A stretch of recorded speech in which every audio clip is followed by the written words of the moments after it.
Now, if they could have got Device back and Device joined this team and they replaced Zip with somebody who could be a bit more of an anchor like Valda, this team is a championship squad. Yeah. Bang. Yep. Bang. That's very true. Instantly. But they have too many players on this team who either are unproven or inconsistent. Yeah. Zip is going to do his job, but he needs everybody else on the team to do theirs to 80 to 90%. Add some fun to your space with Xtrfy, designed in Sweden with focus on quality products built on experience. You're looking at Project 4, their 4th generation of products with super cool colorways to stand out, with matching sets to satisfy with a solid B4 bungee, lightweight ergonomic M4 mouse, the K4 keyboard is fantastic, all of which are performance focused, and finish it off with colorful GP4 mouse mats that are bold in design and smooth on the surface. The retro theme in particular has got the feels. Complete your setup with Xtrfy. No regrets, guaranteed.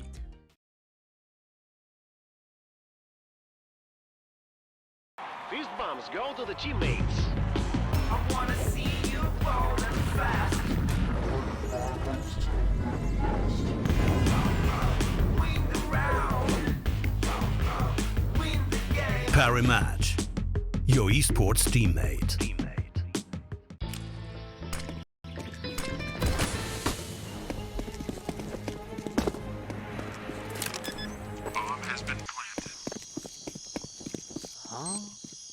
Hey buddy, let me show you how to fix that. Bitskins.com. Buy and sell skins instantly. Deposit and withdraw funds instantly with crypto or directly to your Visa card. Woohoo! Bitskins.com, the best skin marketplace.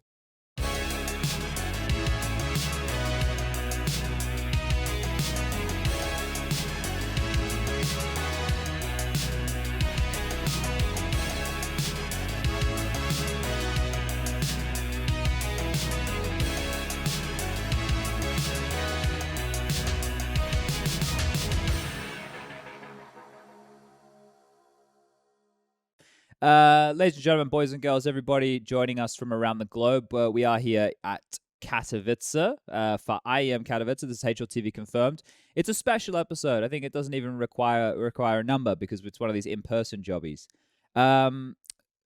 Before we get stuck into anything Counter-Strike related, normally we come out here in these type of topics and, we're like, okay, we don't dive into those things. But today is a little bit different, I suppose. I don't want to spend too long on this. I don't want I don't want this to become the topic of the show, but we are going to address it. So if you are here for you don't want to hear about this, you've been hearing about it all day, I recommend you come back in about 5 minutes time, because we are going to talk about this one today. If you've missed the scenes, obviously, I don't even know what language is viable for this, but Ukraine have found themselves, in a horrible position. There's a bit of an atrocity going on right now, and it's a very difficult thing for everybody to be watching at home, for the people involved, and for the Counter-Strike community.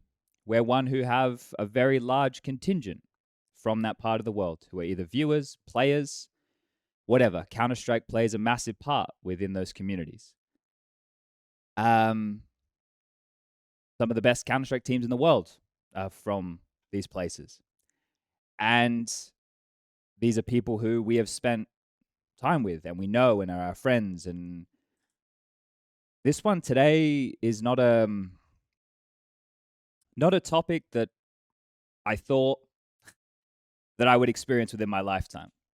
We've all experienced and seen some pretty horrible things, but today this one is very different to that. So I don't want to dwell on this. I don't want us to turn this into a conversation just about this. We're not in a position to talk about this like experts, but what is happening in the world right now is horrible. And my heart goes out to everybody who is suffering right now. And I hope that there is some sense left in the world, and we can. We can't. Yeah. This fucking sucks, and it fucking sucks. That's probably the only way that I can really put this into words right now. I didn't sit here and think I was going to plan and talk about this today. We've been seeing this building over the last couple of weeks. This is something that nobody should have to be experiencing right now, and I just want to kind of put it out there to the Counter-Strike world because I've already seen a bunch of horrible comments from people one way or another about this situation. We as a Counter-Strike community, what we do as a broader topic is entertainment. But at the end of the day, it's a competition. That's what we're hardcore on here in HLTV. You know, we're about the competition. We're about that pursuit of greatness. And if what we have, right, what we have with this is something that we can focus on right now and we can turn it into something that we can use as a focal point to not forget about, not ignore, not pretend it's not happening, but give us something to think that there's still a little bit of fucking hope out there, right? Yeah, I don't know where to go with this. I don't know where to end with this. I just kind of wanted to say that this is fucking terrible, and yeah. It's just a surreal situation. It just doesn't feel real, like everything that's going on. And as you said, like people that we know are being affected. Like people that are here at the event are being affected by this. It's not something that's happening somewhere else. It's like it is a part of CS almost what's going on. And CS for what it is as a game is, even if it is almost the exact thing, it portrays the exact thing. Like it feels what it is for the community is a complete difference. It's something that brings all of these people together, right, from all over the world. And I just hope that we can do that in some small way. And not, of course, it's not more important than what's going on. But yeah, we're just trying to do our thing because we can't do anything more at this point. Yeah. Okay, we're obviously going to discuss some topics on the show tonight that are going to bleed over into what is happening in the world. Right. There's no way to avoid that. Some people are being, and as we talk about professional Counter-Strike, some things may be affected, obviously, directly by this. So, look, yeah, maybe we retouch this as we go on, but now, I think we should kind of just focus in on the thing that most people have come here to talk about, Katowice and returning and the mad world that has been the last 2 years with COVID and all that jazz. But before we go on, let's do a bit of like a soft pause. I'm going to do the sponsor stuff. I'll do the standard stuff. We'll run the bumper. We'll say hi, Bleh. We'll say hi, Lucas. We'll do all of that. We'll do the show, and then we'll go from there. Okay, so thank you, first of all, to ESL for making this possible in person. We're here at the Player Hotel. We've been very privileged to be given this nice space. We have a nice big room. We've got a bunch of couches. We've got this beautiful banner that ESL printed for us here with all the players who are going to be playing within the Spodek just starting tomorrow. So we're very privileged, first and foremost, to have that. Second of all, Xtrfy. They've been a long-term sponsor of the show. Thank you to them. Parimatch and Bitskins. Now, if you guys want me to do the WWWs, I can. But I think you all know where to find them. Also, anchor.fm/HLTV if you want all the audio-only options. The podcast in the audio variety can be found there. Okay, so we got Bleh here right now. Hi, Bleh. Hello. We got Prof. He was doing some analyst desk work with you. How'd he do? Not bad. He got all my memes. No one else did. Okay. And how did you feel about Prof's debut on the desk? I actually haven't seen much of him. Like, wow. I heard maybe like one sentence because we didn't have usually we just had the feed without any sound on both streams, and Twitch wasn't accessible from the network. So I really wanted to hear how he was doing, and the only thing that I saw was just him and Maui and Paula just laughing their asses off about I don't know what kind of an internal joke it was. I have no idea. Might as well bring out the big guns. Okay. So, well, exactly. I know that Carmack liked your turtlenecks. Yeah. So that's Carmack was a fan. Again. And if everybody at home is a fan, let Prof know that you enjoy the turtlenecks. Okay, so I guess we get the show started as usual. Lucas. Yes. There we go. Are we going to throw to the bumper like normal? I hope so. Okay, let's roll the bumper.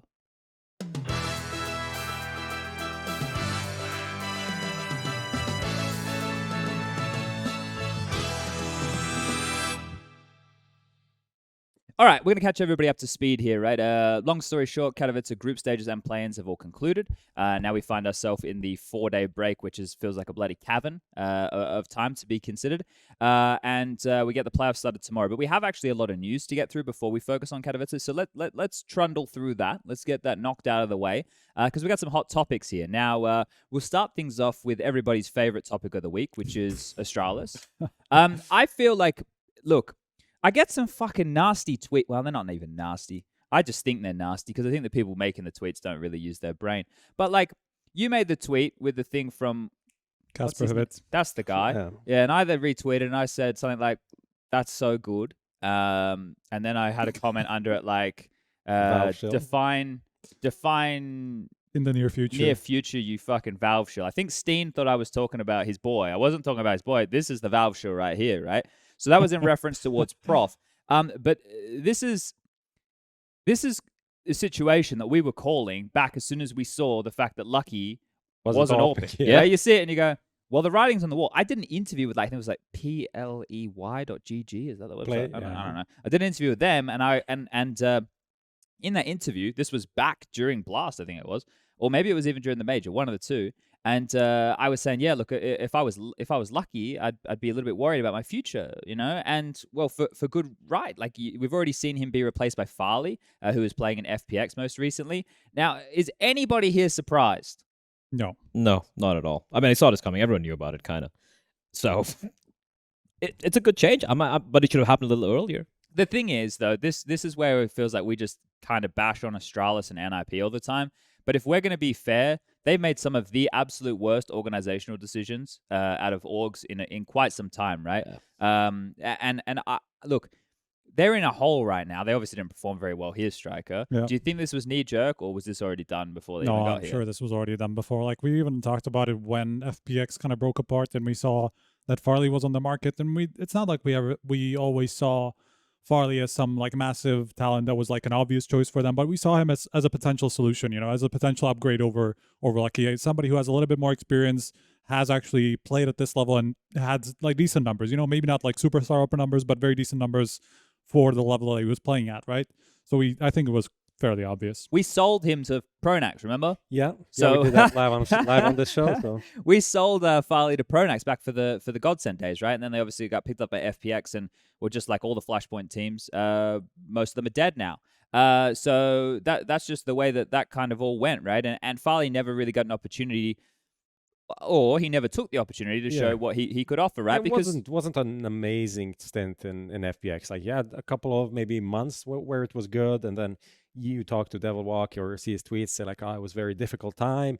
You can judge that however you want. I think if you compare still Farlig to Lucky and Astralis, Farlig and FPX, you can see Farlig had some of these periods or some of these games where you saw some of these highlight moments where you see like, okay, this guy has something. Maybe it wasn't consistent. Maybe it wasn't always against the best team. When you see Lucky, you don't see any of these things. So that's why I just feel it's not the biggest improvement that they could have gone and gotten, but it's an improvement. Like it was hard to me to find a way to justify Lucky being on this team, essentially.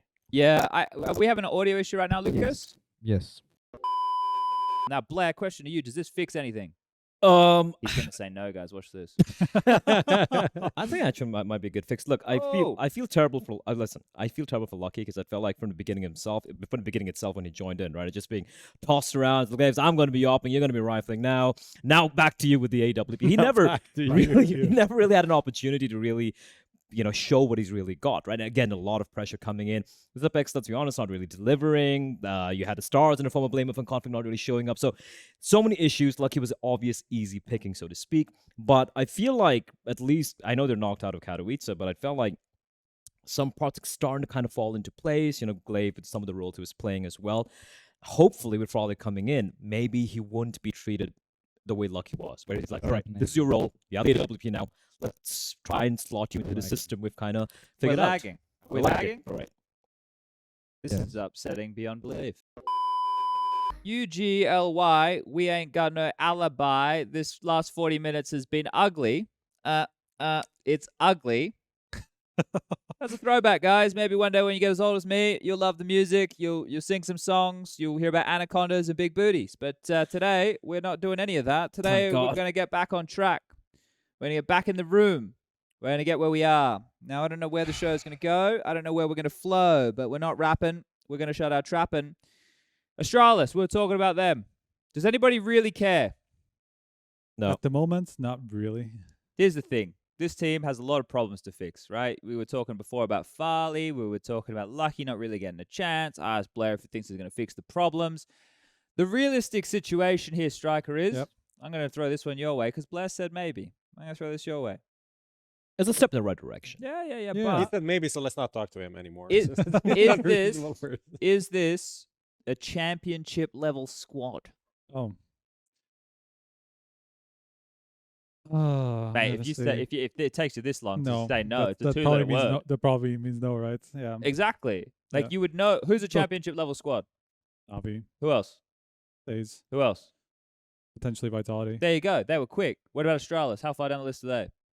Maybe like 7, 8, 9, 10. And why is that? A lot. Yeah, exactly. A lot of issues. I feel the thing is like, okay, one positive thing I have about this is if you have a consistent opera who's actually being a star and not a guy who's just there, that takes some pressure off the likes of Config, who's basically like Astralis have lived and died with Config. It's like we've seen this at this event as well. Like it was that he was back on, that they actually made the top 8 and were looking at least competitive, even though those games were still kind of shit. But at least he got them somewhere, because he was actually on again. But in those 3 months or whatever, 2 months that he wasn't on outside of the Blast Fall final, that's when we saw Astralis just not do anything, because they only had basically Blame F turn up individually and everybody else wasn't, right? So if they actually get an opera that can put up star numbers every now and again, even if it's not consistent, they're going to be able to win some more games just purely based on firepower alone. Yeah, I think that they're like a step in the right direction, sure, and they're getting the roles in the right place. Yes. But it's still not a great team. No. The roles aren't in a great place. They have been complaining about, we had to change so many roles. Like, who made you do that? That was your decision, right? You picked the players. You picked the op swapping thing. You picked double IGL, playing the same role people to sign to the team, and then complain about, we have to change a lot of things. Like, it doesn't even make any sense. Like, you don't sign like 5 strikers and say like, it's very hard to play this, this system with 5 strikers. You kind of don't have enough defensive players. So what I want to say, Astralis is not going to be great even with this upgrade. It's just going to make them, a better team, but they're not going to be a tournament contender. I don't think at all. I think this result that they had, a 7-8, they would be super happy about what they achieved with what team they are right now. And they were just bailed out by Ancient. Like, their Ancient was very good. It was probably the best at the tournament, and that got them into some games, into like the third map or whatever, and they played not that great teams. Like, they didn't play the top any of the teams that made the playoffs. They didn't beat them. So and I don't think, and two it's teams Fnatic that they beat. So it's nothing super special. Lost to G2 and lost to, I don't know. They got knocked down by by Furia. Furia. Who didn't even make playoffs. So Who were looking really grim at the Eastern Challenger. They got destroyed by VP and they lost him 2-0. yeah. VP is looking really good, right? But that's a conversation for a little bit further down the line here. I think with this team right now, I was talking to Glaive and Lucky. I did there's a piece on because ESL don't do content, right, guys? I did a piece called "Making Space." I'm not salty. Some people just don't watch the fucking broadcast before they open their mouth. I did a piece with them and I asked them questions, and the whole thing was to talk about roles within the team. And I watched a lot of the games back, and I broke Lucky's time in Astralis up into 3 clear points. He had the first period of time when he initially joined, and he was the AWPer, and he played with a whole bunch of different rosters, and he had, I think it was like around 50% of his kills were with the AWP. Then, when Glaive took it over, when Config and Blame joined, between that point, which was I think like the 4th of November until the end of the year, he didn't get a single AWP kill from that point. And then 2022, they moved him back onto the AWP, and then he's getting thrown back into that role. I also spoke to Glaive about his positions and the overlap with Blame. right? So Glaive has always been a very central player. He's Yep. always been in the pack. He's been quite aggressive on the CT side, taking some space. He's always been one who's kind of been able to set the tone and what's going on with the game. Well, with Blame there, Blame plays a lot of the central roles. Blame for on Dust 2, for example, is the A rotator, sets up the long player, rotates back to CT. There's one example, right? The list can go on. But there was overlap with Glaive as well on the CT and the T sides. So speaking of Glaive, he was like, on the T sides, I'm going to get back my positions. Blame's going to have to play more extremities. He's going to have to do more of that kind of stuff. And on the CT sides, Blame can keep those positions because Glaive thinks that he's good at it. And on the CT side, Blame is a beast, right? There's no doubt about that. His numbers do not lie in that regard. The issue is the AWPer. Now, if they could have got Device back and Device joined this team and they replaced Zip with somebody who could be a bit more of an anchor like Valda, this team is a championship squad. Bang. Yep. Yeah, Bang. that's very true. Instantly. But they have too many players on this team who either are unproven or inconsistent. Yeah. Zip is going to do his job, but he needs everybody else on the team to do theirs to 80 to 90%. 80 to 90% plus. Like Zipnix isn't great. He isn't good on this team, but what you're saying, I agree from the standpoint of everything else was great, then he could be a part of this team and the team could still be good. Like he wouldn't make this team, if it was a top 3 contender, wouldn't make it a miserable mess, right? It wouldn't change a lot, but it's just about the roles and all of these other things where he's just doesn't do anything. Am I the only one who kind of thought, just piggybacking off what you were talking about with roles, I kind of liked the way Astralis played the whole final when Blamef was in those central roles. I really enjoyed how he and Config were working together, and you kind of saw them working in tandem, and maybe that's also something that worked in Config's favor because that's something that he was used to before, right? So I wonder how much that had an effect on Config himself. Obviously, we've seen him get back to some sort of a certain form this event, but still, I kind of liked those two being in the pack together, and obviously that creates problems when you have a Glaive on the same team. Like he can't be the lurker, and at the same time, like it also can't be Blame because he's actually the only consistent player on the team at the moment, and you don't want to be in a Rob situation in MOUZ where that's the only guy you can rely on. You can't, because that's not the position that you want to have a star in, right? So that's like you just have to have somebody delivering in that pack, and it has to be 2 people, and it has to be the AWPer and it has to be Config who's doing the entering, right?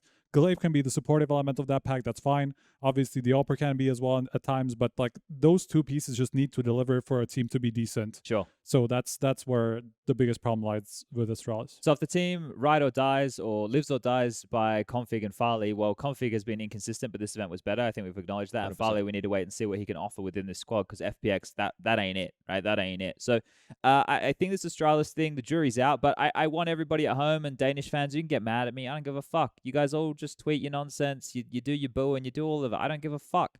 This team is not a championship squad anymore. You know, Heroic should be your team. If you want somebody that you want to win a fucking trophy, it's 100%. Heroic. But half of you hate them. So you might have to quickly, go into your wardrobe and change your jersey and come out and pretend like nothing happened because Astralis ain't it at the moment. It's just not it. And if they come back and they surprise us and they play amazingly and Config's consistent and Farley's banging on the AWP and Zipax is back clutch and everything, then sure, we can assess that when we get there. But right now, it ain't it. Also, like, you obviously can keep being a fan of that team. It's just you have to be pretty realistic about what they can achieve, right? Like, look, Last Dance has a lot of fans, but are we realistic about that being a championship level team? Obviously not. I think the Last Dance's fans are pretty much they're not under any illusion. No, I don't think they're delusional. That's the thing. They know it is a Last Dance. They know just having fun. Some of them, at the very least. But I have to agree on the heroic subject. Like, if you look at the teams that faced off thus far, I mean, these are some pretty heavy hitters, right? And they're through to the semifinals. They took down a VP who were looking incredibly dangerous. Although, I'm going to throw in a caveat that VP looked a little shaky in that particular game. Some curious decisions being made. Took down Vitality. Took down MOUZ. MOUZ, who showed a lot of spunk. Shout out Chad and Denko.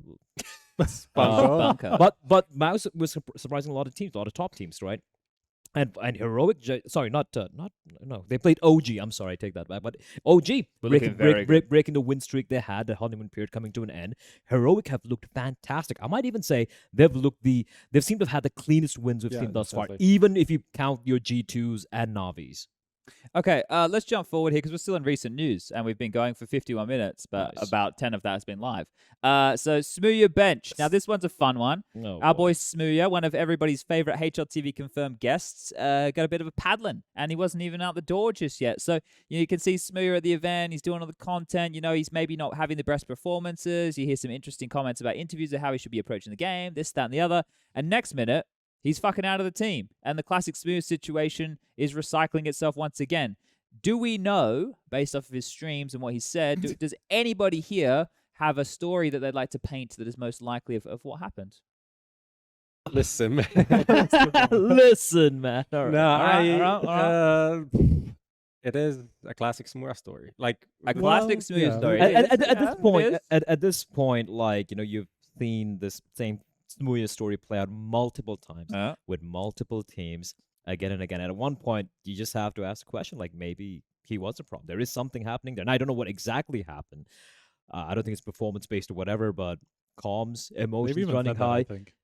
Did they say anything? No. I think they've said that they did. It's not performance-based. Yeah, well, I mean, if you look at some of the pictures of them winning rounds and whatnot, right, it's so drastically different how some of the players are reacting. And you can see some of the Swedes are just like, I'm like, you fucking won the game. Like, just a smile, a small little smile, right? Something is off. You can make out just with the body language, but I don't know exactly what. Yeah, I think there are people who can deal with the sort of personality that smooya is, and they can kind of like see past those problems, and they're going to be able to ignore it, at least to a certain degree, right? But then, like, you have people who kind of like bottle up their feelings about each other and stuff like that, and it does feel to me like the Swedish side of Fnatic is in that direction. You know, they're not going to be able to talk through their feelings about each other. They're not going to be able to talk shit through. Sure. When, you know, some of this, like something annoys them about smooya and whatever, they're not going to be able to talk about it. They're going to bottle it up, and then it just explodes, right? It feels like one of those situations. It just didn't feel like a match. So how to kick smooya, get a therapist? I don't know. Exactly. But they already have a sports psychologist who travels with them. What are they doing there? What the fuck are they doing there? One of the best, allegedly. I like this is the thing. Apparently they didn't like him. Apparently the team didn't like him. Maybe certain people more than others. That's always how it is, right? Yeah. But apparently they really didn't like him so much that they were looking for a replacement mid-tournament, right? And then that's pretty about mental, that. That is kind of mental, but also the roster lock for the major qualifiers, and they need to play the major qualifiers, is super short. But then when you see that, and as a player, when you find that out, it's kind of, you see you how don't want to play. You don't want to play, but at the same time, even if you do play, it doesn't matter because you're out of the. You're not in that team. You're not in that team. You're in the team technically, but you're not a part of the team. Imagine how bad it got for some of these players that they made a call literally last minute, right before the major lock-in, regardless of how they performed in Katowice, which is pretty decent altogether. Yeah, and they put themselves in a rough spot by themselves because they're like, we're not going to be playing with this guy. Yeah.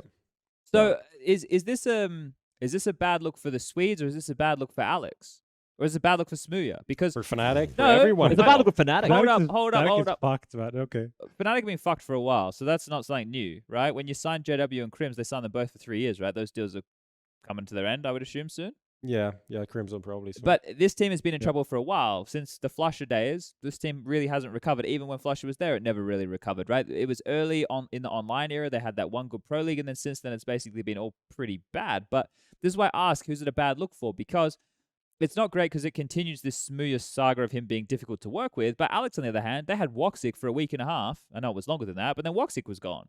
Yeah. So what's the issue here? Is it, well, because these AWPers aren't ZywOo and I can't use them like ZywOo and they have a couple of attitude issues? Someone actually said this and it wasn't you already. It is interesting you say Woxic. Heard the same quote. No, it is interesting you say Woxic because, like, you know, curious. Woxic as well. Many people said he's very emotional as a player and whatnot. Same thing with smooya. Maybe they just need a robot, you know, a machine, an automaton.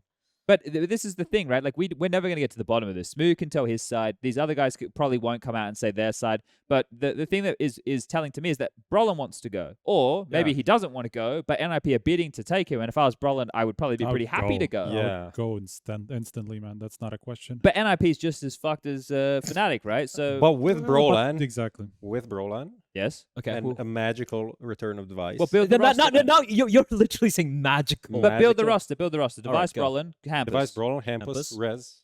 Who do I miss? Who do you have this with?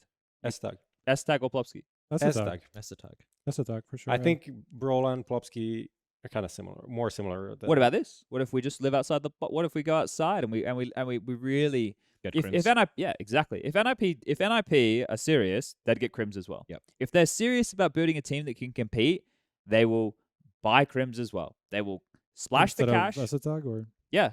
Okay. And Crims has already been playing more supportive positions within this team, right? And people saw him on LAN again and remembered that he could actually shoot people in the head. I don't know why people forgot that Crims could shoot people in the head. I know that it's been pretty bleak out there, but Fnatic hasn't been doing anything. Like, you get Hampus, Brolin, like Rez is inconsistent, but maybe Rez is inconsistent because the fucking roster's constantly inconsistent. The players are out here begging for consistency. I wouldn't put that because he's been on NIP for 4 years and he hasn't been great. Like, but Rez is nice to me, so his best years were the first years, right, with the team. IEM Oakland MVP, right? So that's not great for that's him. a while ago.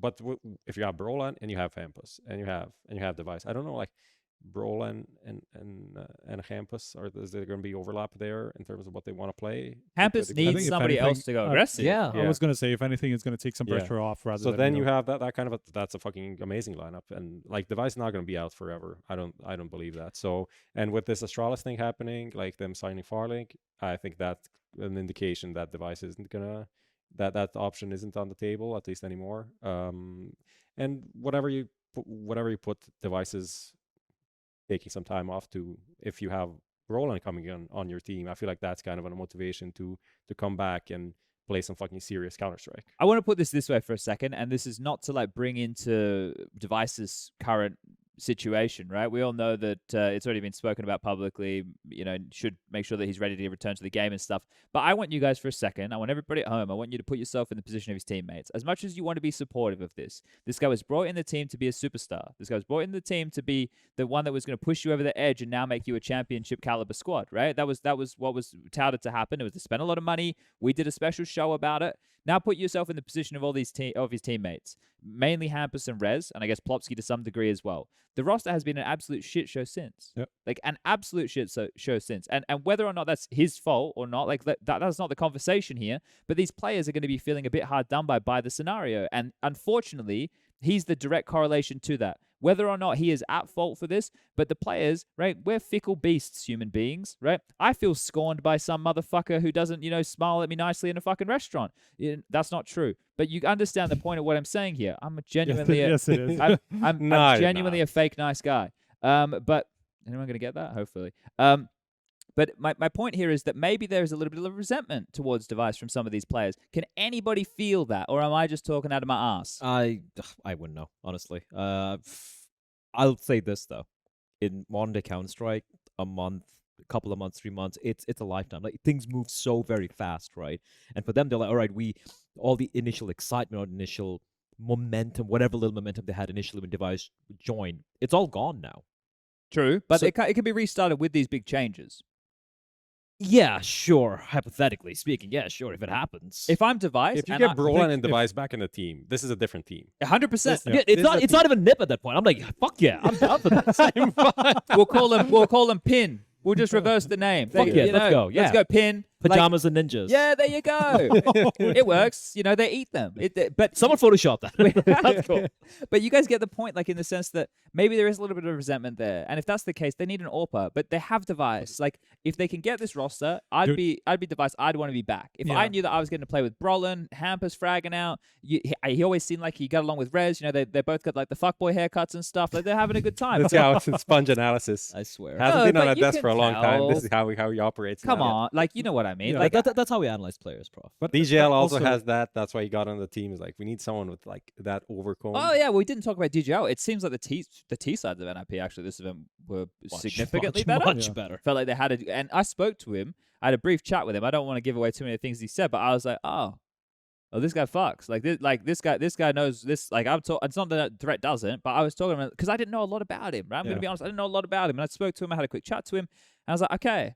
He know, like of course he knows the game. Like I'm listening to this guy speak and I'm like, this is good. Like I like what I'm hearing here. This is hopefully going to go in a good direction. And if you've got Threat locked up in a back room, fucking chained with 743 monitors in front of him, watching every single demo, like I see Blade doing, I rock in. Blade was in the player area like before their match against FaZe, I think it was, just fucking watching demos and shit, feeding all the information to DJL. The players are actually focused. Hampus is getting fired up. Like this NIP team.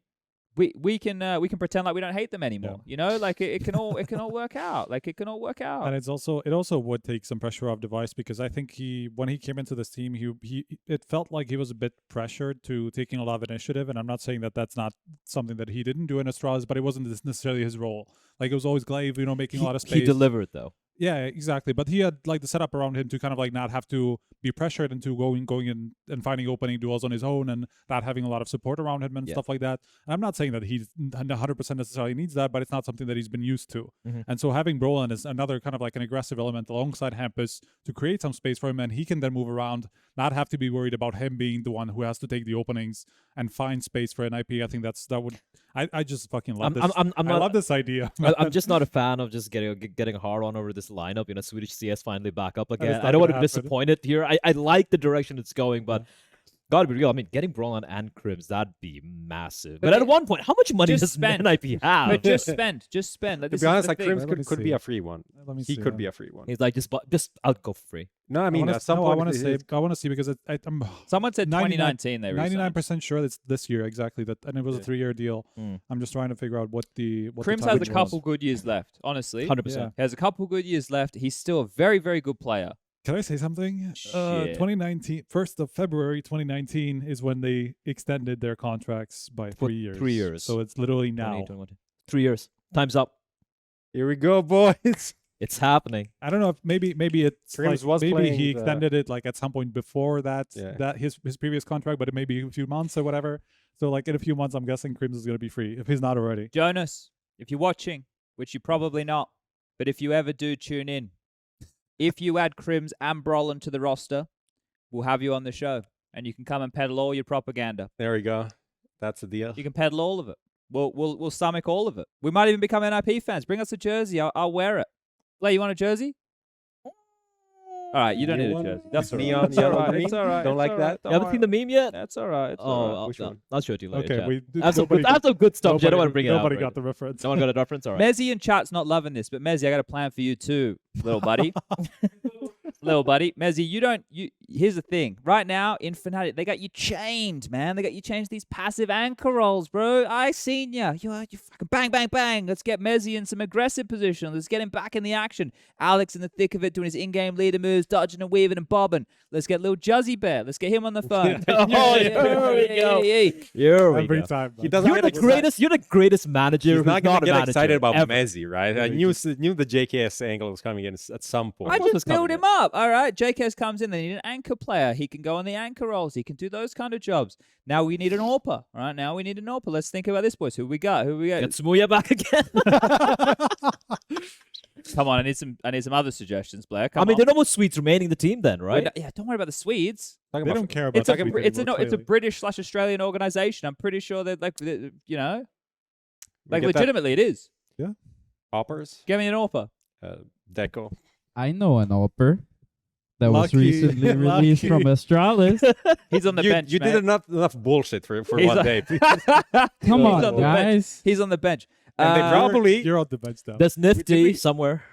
Yeah. JDM. Keep making suggestions. I'm listening. JDM, Nifty, Gratisfaction. All right, moving on. All right, so talking about Lucky, he's probably not going to get out of Astralis in the next 3 months or two months because we didn't get a clarification on this, right? Yeah. Okay, do you want me to explain it or you want me to go for it? Take it away. Okay, so basically, our Astralis will lose their armor spot unless they do some shenanigans with the substitute because they will only have 2 out of 5 players with Farlig in the roster. They have to qualify. So they will lose the armor spot unless they do some stupid shit with registering Lucky as part of their lineup, but Farlig as a substitute, and swap him in at the RMR. Because technically you can. Which that means Lucky can't go out of the team and play for anyone else until the RMR. Yeah, basically he could get stuck in that. And it's still in contract, right? Yeah. And the problem. If I was him, I'd be like, fuck you guys, I'm out of here.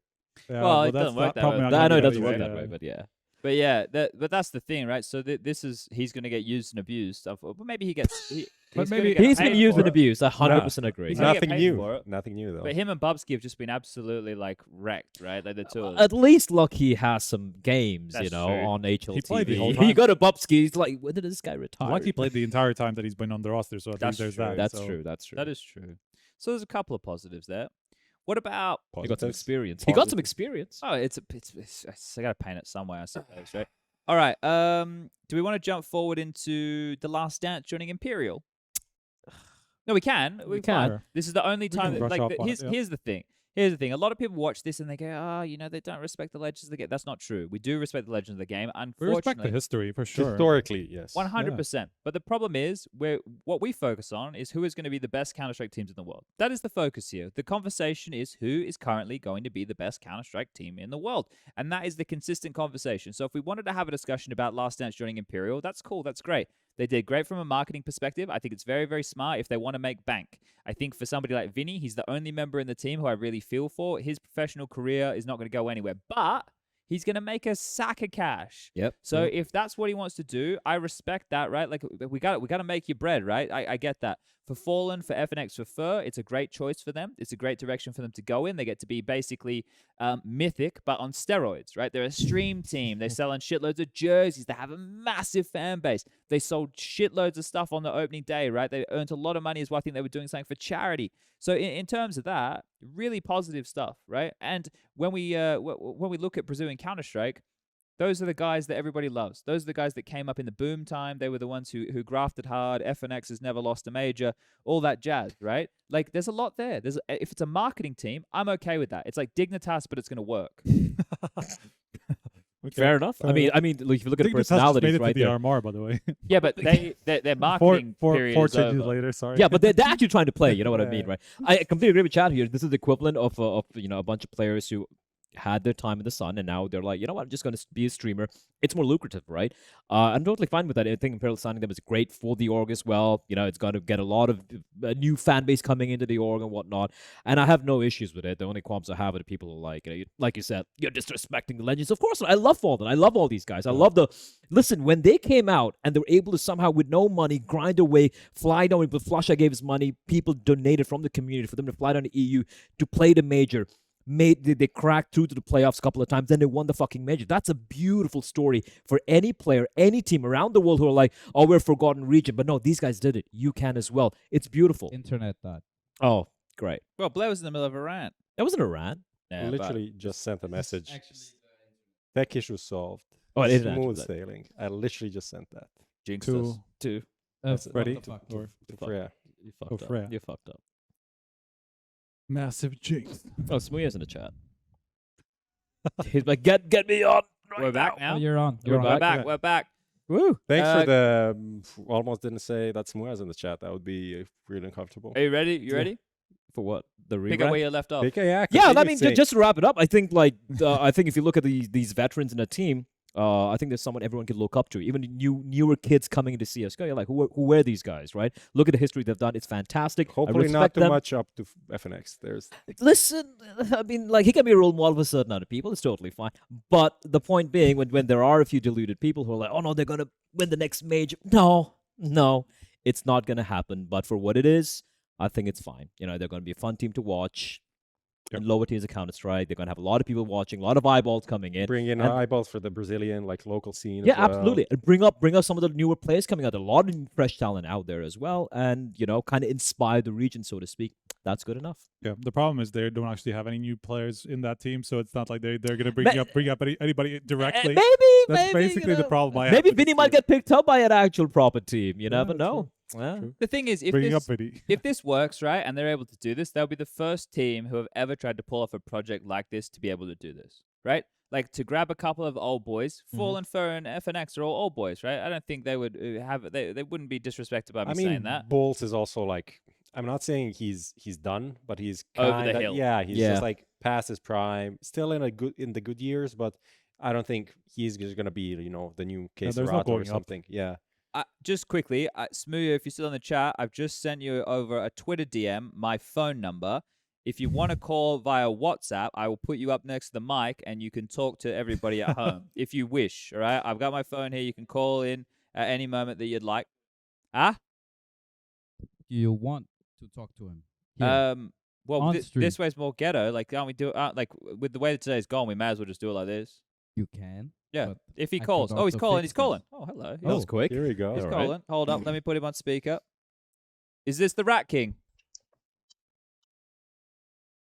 Good evening. Oh, you're on No, my. we Wait. couldn't Oh, hear him. I you can can't hear him? No. All right. I can hear you. Can you hear me? I can hear you. Oh. Lucas says we can't hear you. Hold up. Here. Lucas, you message Smooya on Twitter and get him Yeah. through there. All right. Yeah. Yeah. Lucas will message you. All right. Oh, bye. As you can see, we have an affectionate relationship.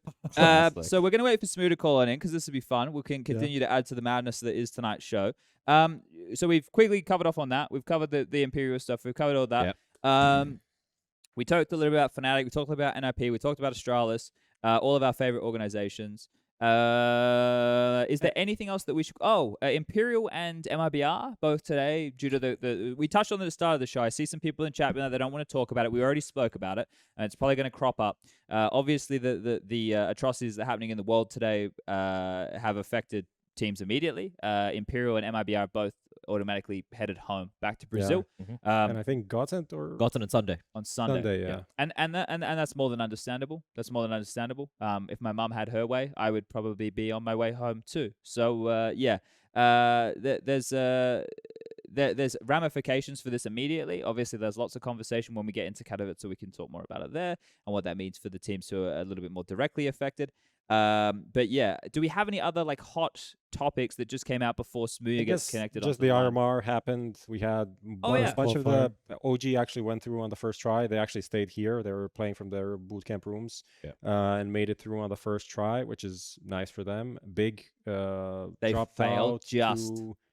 Was it Ave? I think that was fnatic. That's Fnatic. Yeah. No. Big lost to someone else. Essentially, so Fnatic and Big didn't make it through. It was Heat that made it through, the French team, Body and those guys, X Double Pony, Dignitas that you mentioned, and this Russian team with Waterfalls, the legendary QB Fire Boomich teammate. And Sviat from Dream Hard Eaters? Legion. Dream Eaters, Same, yeah. Wisla. Big loss to Wisla. Big loss to Wisla Krakow, who came here to Katowice and played and didn't do anything. Essentially, they kind of had some okayish games, but nothing really to turn heads. Kind of similar to Renegades, what they did here. It's like nothing, essentially, unfortunately. Sorry, Lucas? Smooth's not answering you? Where are you messaging him on Twitter? Twitter. Okay, Smooth, if you're here, Lucas is messaging you on Twitter. I don't know if you're here, but if you are, let's on Twitter. maybe roll the bumper going to Katowice and then see what happens. All right, let's do that. What yeah, bumper? we don't have a bumper. We just keep going. Oh, The we just keep Katowice going. bumper. And when Smooth gets here, we can Smooth add gets here. some small ads. Small ads. Small ads. Play Smaller. some small ads. Play some small ads, yeah. The Xtrfy M42 RGB, what a fun mouse with 5 colorways, lightweight frame at just 59 grams with a swappable backplate to suit your grip style, the sensor, the easy core, the smooth skates, and driverless control for RGB and DPI is why you should check out the M42 RGB down below. Fist bumps go to the teammates. I wanna see you rolling fast. Win the round. Win the game. Parimatch, your esports teammate. Buy and sell your skins now. Easy, fast, and safe. The best skin site. Credit card deposits and withdrawals. Instant cash out methods. Get the best deals. Quick, simple, reliable. Bitskins.com. All right, we're back. We're back in action here. We're going to get into Katowice chat. We'll do the Skinionaire and that kind of stuff as we get towards the tail end of the show. While we're waiting for Lucas to sort this thing out with smooya, maybe we can just touch a little bit on MOUZ and Ents. They both had newer rosters here. Obviously, for MOUZ, they had a little bit of different context. They had JDC standing in for Bimas, who unfortunately had COVID. They had MBK coming back. And we also got to see Torzi on debut. Now, I think that the key one here for everybody was Torzi. I think we can all agree that Torzi played fantastically well. Absolutely. It was great. It was great. Three thumbs up. The striker seal of approval. This is the Graham Pitt double thumbs up. Oh. So this What does that mean? It's trademarked.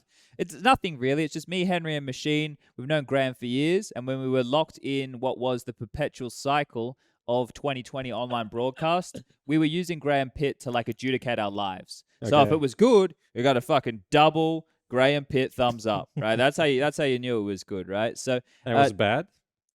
you don't want to know. You got a fucking red card from Graham Pitt, mate. But we all know that Torzi played well. I want to talk a little bit about MBK. Because for me, I didn't think the man was going to be able to come back and have too much of a splash, but he did, Striker. He held his own. Yeah, I mean, he obviously was very inconsistent. He had a couple of games where he just didn't really show up, and then he had a couple of games where he did, and he was actually him. And what was the fucking game where he and Dexter were basically carrying the team? and it was like Torsi and JDC Was weren't that doing anything. Vitality, I think? It might have been that. Yeah, because one of those games. he played against his Vitality and OG. Oh yeah, I think you're right. I ex-girlfriend think you're right. Vibes, and he delivered on that. So One of my favorite vibes. Yeah. That's the thing. Like I was like, this team is just gonna live and die with Torsi, you know. And then Torsi doesn't show up, and then there's like fucking Dexter and BK both 30 bombing. I'm like, what is that? What is happening? NBK, sorry, not NBK. I think I haven't seen Dexter look this good individually speaking, but since NBK came in, like sure he's had some ups and downs. Smooya? Oh, is that a smooya? Smooya? Can you hear us? Okay, it's working. It's working. Yes! It's working. Yes. Okay. Saved. Full cuts. Bob Ross. We're like the show crashed for 3 minutes. Let's just figure out something. Quick. Let's just make it fucked up again. Let's go. Let's call in the guy from fucking Estonia. Let's go. All right, Smooya, you here? Yeah, what's up? Yeah, You've got a platform right now. Now we were talking a bit about Fnatic. We were curious. Update me. So we said what a couple of Fnatic? things. I haven't seen the news. We said we were curious. Is this a Smooya problem? Is it a problem with Alex? Is it a problem with Swedes? What is the issue here? We said no matter what, it adds to the Smooya story, right? But it also, like Alex, he had Woxic in the team for about 3 seconds, and that guy fucking got the boot too. So Smooya, what do you want to say? I mean, like, obviously, I can't say what I want to say, yeah, because. Well, if you say it, you probably won't have your contract for much longer. I mean, like, I've said it all on my own stream, twitch.tv/MUCS. If you guys want to check that out, I'll be live later with some FPL content. But pulling off a James here. Yeah, I mean, it's really like, I'm not gonna sit here and be like, I don't even know what to say because I didn't even know I was going to kick. I got no warning. I just turned to the airport. Hey, you getting benched? I said, yo, that's pretty fucking sick, dude. Like, fuck. And then I got on my plane. I said, fuck, I'm now benched. Like, let's go. Did you shed a tear? Bro, in the airport, I swear to God, this was me in the airport. So I'm chilling. I'm sat with my legs like this. You guys can see it. And I'm chilling. And there's a guy I sat on my left, okay? And I'm just chilling. And I get a message. I won't say from who, but it wasn't from Fnatic, okay? And it says, hey, bro, I have bad news, ... So I replied, am I being benched? In my head, I thought, it's an option, but it's unlikely because I was just with them 4 hours ago. No one said anything about me being benched. And yep, you're being benched. I literally just went and started laughing like a crazy person. The guy on my left, the guy on my left was like, bro, you okay? I'm just like, like going full crazy. I'm like, well, this is fucking obviously expected. Like, fucking fuck my ass. But yeah, it was, so do you think like, you're to blame for this happening? I mean, like, do you take any responsibility? Like, the reason why I wasn't sad this one time is because normally I get kicked. I'm like, you know what? That was kind of my fault. Like, I could have stopped that. You know, like, okay, Owen, not again. This time I just laughed because I was like, well, fuck. I could have done much better. Like, I tried to fucking, you know, do the right grenades, say the right things, fucking do the right shit. And I mean, sometimes it's like relationships, you know. Sometimes it just doesn't work out, and that's all I had to say on my stream, really, because I don't fucking know why I got kicked. Like, I just got to my airport and got benched. I was like, shit, like I can't really do much. What about this though? Like the Brolin situation off the back of this, like it's not just you. Like Brolin's probably hitting the highway too. Like, what does that tell you? I mean, like, the vibes were pretty weird in the hotel room. Like, now looking back at it, now I've been benched. Oh no! I was for sure getting benched. Yeah, it was. Let's just say, hey guys, you want to do something? Fucking tumbleweed. Someone else says something. Everyone's out of the room. I'm like, okay, like that's. I was like, you know what, guys? I'll catch up later. You know, you got these little rascals doing stuff about me. You know, you guys are funny. You're benched. I'm like, okay, fuck. But with Brolin, no, I mean. I didn't. Bro, someone said on my stream, Brolin to nip. I went, yeah, you know, whatever. Like, good joke. I check 600k. I'm like, holy shit, Brolin's going to nip. Holy fucking shit. But I think it's cool though. I mean, he deserves to play with Swedes because I know that's what he wants. Like, he's not fully comfortable in his English, you know. Which is fair enough. He plays his best when he speaks speaks Swedish. Language. I mean, he's also a kid, man. Like, people forget he's been like an insane player, like top 20 of 2 years in a row. The kid's 19, dude. Like, it's insane. So, I mean, I think it will be good for him. I hope it happens. I mean, anyway, he'll be happy, right? Like, he wasn't like unhappy in Fnatic, but maybe he'll be more happy with Swedes. I know he gets along with those players and stuff. So, yeah, man. Hope it happens. Okay. He deserves it because he's a good kid, man. Very good kid. Well, let's do this. We'll do two things here because we'll let you go and then we'll jump into more of the Katowice talk. But I want two things from you here. So what's the plan for smooya now? I know you just plugged your stream. I'm fucking sick of saying this shit, man. I know, Every 3 months. Hey, what's your plans, me? I mean, I'd like to fucking stay in the team if that's okay, but fuck. Well, you guys asking for too much. You guys did all right in the RMR qualifier. You little bench warriors. You made a team within 12 hours, and you came like what was it, like top 16 or some shit? I made a team 45 minutes before the qualifier, and Whoa. beat a bunch of salary teams. Are you even allowed to do that since you're contracted with Fnatic? If you qualify for the RMR, I got the green light. They said it's fine. They said you're too bad. We don't care if we play against you. We should beat you anyway. yeah. I said let's go. But maybe Fnatic. Valve does mine. So well, they check- just maybe- have to check that submit out. the conflicts of interest, right? Yeah, I don't know. It's maybe kind of different. I know Lollipop 21K was left. No, he just got cooked by his org. I think like. They Fnatic didn't denied actually it? say that, by the way. I'm just saying. But I'm pretty sure it's just org dependent. This is amazing. And the reason why like they had a problem, I remember someone from Fnatic tried saying like they weren't sure if I could play because of the get right situation. I said, newsflash, I don't fucking own any of Fnatic, so I mean it shouldn't really be there. And I mean my fucking pockets are empty now on bench, so definitely not owning shit.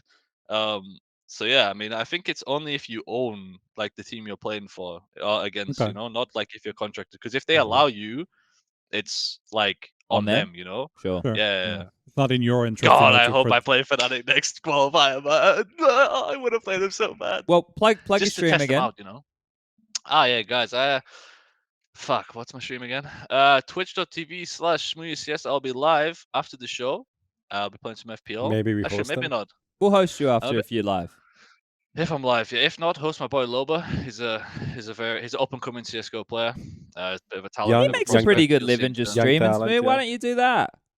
Homie, that's on the agenda. I've got some meetings with some sponsorinis, but I need to wait till I'm not sure what's happening with my contract because maybe I get bought out, maybe they keep me on the bench. I don't know. So I got a find out show in, like, match the for next you in week. July if you're interested.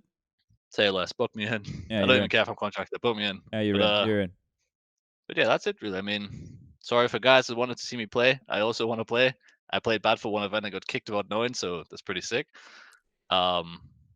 Yeah, but I mean, I've also found out some good news that apparently they were searching during Christmas. So if that was the case, I would have. Yeah. I would have preferred of just not to have signed my 2-year deal, and then just said. Then that would have been a perfect time. We had very good success. You know, they boosted their ranking. I showed myself good. Let's go our separate ways. But no, I had to lay a kinda fucking crazy, egg actually. and then get kicked. I'm That's like, it, ah, that shit. is- Everyone thinks I'm washed now. It is a bit ridiculous, isn't it? Like if But, they were like, on a searching at that serious- time, I'm not saying like whatever. Yeah. Okay. But I mean, I guess I only found out from another player because they contacted him, and I was like, Whoa. Oh. okay. But as I say, it's like, hey, it's fucking business. I don't give a shit, you know. It's if I wanted to upgrade my business, I wouldn't feel bad about doing it either. It's just part of it, so it's how it is. I mean, I You don't got the hate any of most the guys in personality in the Fnatic. whole team, though. Like, it's so ridiculous. It was like, if you were going to No, have... I don't. Not behind closed doors, I don't. That's the annoying thing. There's a lot of personalities on the team. Like, there's a lot of personalities, but no one shows it anywhere. That's the problem. So everyone When you thinks that say it's just me and Alex personalities, speaking. when he says personality, I mean different it than what means he like means. kind of cool people like, have flair. And then when Outgoing you and say shit. Well, yeah. personalities, it sounds like you're like just like toxic cunts behind closed doors. No. For me, a personality is like someone that has an opinion or like something like that. If you're a personality, like a bit of a character, you know, there's a bunch of characters on that team. But as I say, like, I don't like hate Fnatic. I'm on good terms with them all. I mean, I haven't really spoke to any of the players, but I'm not on bad terms with them. Wish them all well, you know. That's it, really. I mean, the only person I don't want to get shit, because it's esports, everyone's gonna get shit. It's how it is. I don't want Regala to get shit because I don't want people to hate him for taking my spot, and that's a very common thing in esports when like someone gets dropped and someone else takes The only their person spot. that didn't have an effect on you getting kicked, essentially. Huh? Yeah, exactly. It's Yeah. literally not his. Like he was literally just playing the Academy League games and got picked up. So I don't want him to get shit. The rest of the people, I also don't really want them to get shit. But it's esports, so if it happens, it's collateral damage. It is what it is. But don't shit on Regali because he's just a fucking kid trying to play, you know. And I know how it feels being a kid just getting shit on for no reason. So yeah. All right, That's it, Smooya. really. I want this one out of you, mate. We got 6 teams remaining here at Katowice. I want your prediction. Who's going to win? Oh, I can say it now that I'm not playing there, like the contract and stuff. I can give away betting advice. Yeah, you could. Well, no, maybe not not that. betting advice. I would go all in on Gambit. not All in on that. Gambit. I need. First of all, smooya didn't mean that. He's going to roll that back. He's a player. He's a player. He didn't mean that. But what I he mean, I can't gamble, but I can give advice though. No, no, you you can't. can't. Oh, Because really? you have it kind of like inside. Still, it's What kind do you of like mean, somewhat of an smooya? inside If I get my information. mum on the phone and say, "Mum, I got a fucking insider tip that fucking don't this fucking cunt's not know. going to play," never mind. No, but I you mean, might but know for stuff example, about like whatever. people ask me on the stream all the time, and I never give my opinion because I say I'm not allowed. You can yeah? give So your if I'm still not opinion. allowed, Don't just Okay. put your opinion with betting. okay. Then Don't I will do That's the. definitely go- If you ever take any piece of advice from me, just it's the word betting. Never use it again. Okay, then I would bet on Gambit. Jesus fucking Christ, man. I'm fucking kidding. I'm fucking kidding. Okay. All right. I was saying Okay, Gambit. all right, You good. like Gambit? Oh no, wait. Yeah, Gambit or Navi. I mean, 100%. Who is the best in prac? You can say that now. And we know Oh, prac fnatic. results. I'm not kidding. Bro, we fucking 15-0 Navi, CT side overpass. Our next 4 officials, we get 0 rounds on CT overpass. We 15-0 Navi in prac. Bro, we 15-0 Navi. I was like 25-1, just walking on water. We play 4 officials, we get 0 CT rounds the next 4 officials. I'm just 0-7 every game, man, I swear. But apart from that, genuinely, it was us. We were just tonking Vitality every time we played them. We were tonking everybody. And then, Listen to the pain. Listen to the pain behind it. bro, I swear, we can't, didn't man. lose a prac. We didn't lose a prac for 5 weeks, man. We didn't. The only team that really beat us was like Isaaco Balls or something, 15-15. But we beat everyone else. Fucking I Bialy and the swear, man. men. Oh, it Oh. was insane, man. And then we go to LAN and I just go 3-18, Oh, man. Lord. Oh. No, that was Zywo, I Yeah. think, but okay. Okay. I went 3-18. So But yeah. so your official prediction for the event is Gambit The Gambit on Navi, 50-50. 50-50. Depends if, like, it's really hard. Like, Depends on I mean, who wins I'm the grand definitely- final. Yeah, exactly. Literally. But I mean, my heart always says simple, right? Because I like watching someone who's already insane like do better. Sure. But it would be nice to see Sharo get like an MVP on LAN against good teams because everyone shits on him and says, "Oh, he only beats lesser teams." No. But like his stats against the best teams are also just as good. So either way, I'm happy. Can I ask you a candid question? I said that was going to be the last one, but just a candid question here because still the community still fucking loves to light up Heroic, right? And I feel like they're the team that everybody loves to hate, right? Like they're put here as the bad guys for what? Yeah, Well, they did use a coach book for like a year. So but it's what is right. what is the sentiment throughout the player base? If you can speak to that, you don't have to. You can just speak on your own behalf. You don't have to speak on it at all if you don't want to talk about it. I'm just curious. As the team or the individuals in the team? Well, not your team, but like there has to be like a sentiment, right? No. The individuals within the team or Oh, you the mean team? Heroic? I kind of been of both. It's kind of Yeah. overlapping, Yeah, a little bit though. from column A, a little bit from column B. Because like the team, I mean, everyone knows they're insane. It's just fucking annoying that they just gamble stack all the time, so you can't really like read it. It's a bit like Gambit too. Like you'll be playing Inferno 5v5 and Heroic are just 5 guys B just for fun. They just want to try it. Grand final, last round of a best of 3. They're just Cadian's like, let's go 5 guys B. Like no read at all. It's like that's just not fucking normal. So it's quite annoying to play against. Like, but they also I saw it against VP. VP were not ready to play those guys on Vertigo. They Vertigo, were yeah. just 1 round, 4 guys A, insta Russian. Next round, 3 guys B stack, 2 guys pushing, 2 guys waiting. Next stack, 4 guys push mid, like the most insane set rounds every round. Because I think Cadian calls CT like it's the T side, you know, like it's very game planning, not much reacting. It's kind of like they want to set the pace. And I think like the only team that can handle them is like Navi. Simple will just shit all over them. Like it's happened every time. But they can beat the rest of the teams for sure, man. I actually forgot about them. They played insane against VP. Like their Vertigo CT was super impressive. But as individuals, there's some people on that team that people might not think are 100% real. Maybe they've been a little bit fake. Can't say names. Cadian. But like again, I'm very good. I'm not very good friends with Cadian, but I'm friends with Cadian, and he's for sure a good guy. People would say the same about me, but people would also say I'm an asshole, right? So you have to take it with a pinch of salt. But yeah, I mean, they're for sure a dark horse, right? I think they have like the highest chance of winning out of the teams that you wouldn't expect to win. That makes sense. I guess that's a dark Yeah, horse, that makes sense. So, Okay. Okay. So, yeah. Ends up with us. Well, lucky this wasn't live and nobody just heard that, Smith. Yeah, So no it's all good. problem. Yeah. Oh, bro, no one actually thinks that Kaden's a fucking beast, man. Especially when he's. Have you seen that pep talk before? Is it Blast? Yeah. Or was it the major? Yeah. I think it was a They did some blast. pep talk. Yeah. Holy shit, man! I wanted to play, and then I got benched. Fuck. It's like, I can't take this. Let's let him go. All right, we appreciate your It's too time. much. Look, we'll be when we get back to our homes. We'll get you back on the show, mate, and we'll do a full session with you. All right. No, that would be fucking amazing. Hope to by then I'm not on contract and we can go into the juice. All right. Into the There we juicy go. juice. That There sounds you go. good. Thank you for your time, and we'll Thank say you very good much for night. having me on short notice, guys. I love you all, and yeah, have a good night, guys. Drink for me as well if you guys drink after this. For sure. One shot each. Never. Hey, I'm saying that. All right, Good night, guys. smooya. We'll see you on Enjoy the the show. stream later. I'll put you on the Bitches. projector. All right, guys. We were talking about MOUZ before we got into that whole conversation. Do we want to keep rolling, or do we want to just dissect that? Oh, look, dissecting Smooya, I think the fact that he just said, like, once I'm out of my contract, we're going to get into all the juice, I think that means he's not getting out of his contract soon. So that's my final thoughts on Smooya's situation. All right. We're talking about MOUZ Sports. MBK was a big one for me. I think Bleh, you were talking about it, right? Were you just talking about MBK and then Feels like a lifetime you've been ago cut at off this point. 3 Let's times. just- now. I know, right? Let's just move to Torshi and say, Okay. Yeah. he had an amazing tournament, really good debut. Was it like a honeymoon thing? First event, big upper, No. showing up. Like I'm certain that's gonna be harder the more people get used to him. But I think he's legit. Like He I is think he's mega legit. legit. I don't know if he'll be this good. The problem is that MOUZ probably need him to be this good. Dinko fed me some stat line where we were about to cast one of the MOUZ games, and he said Torsi was at that point The least flashed. Yeah, but That was the Simple was Maui's- the least flashed, and then Yeah. Maui, yeah. Maui's research. He did it on the podcast and also in the green room was talking about this.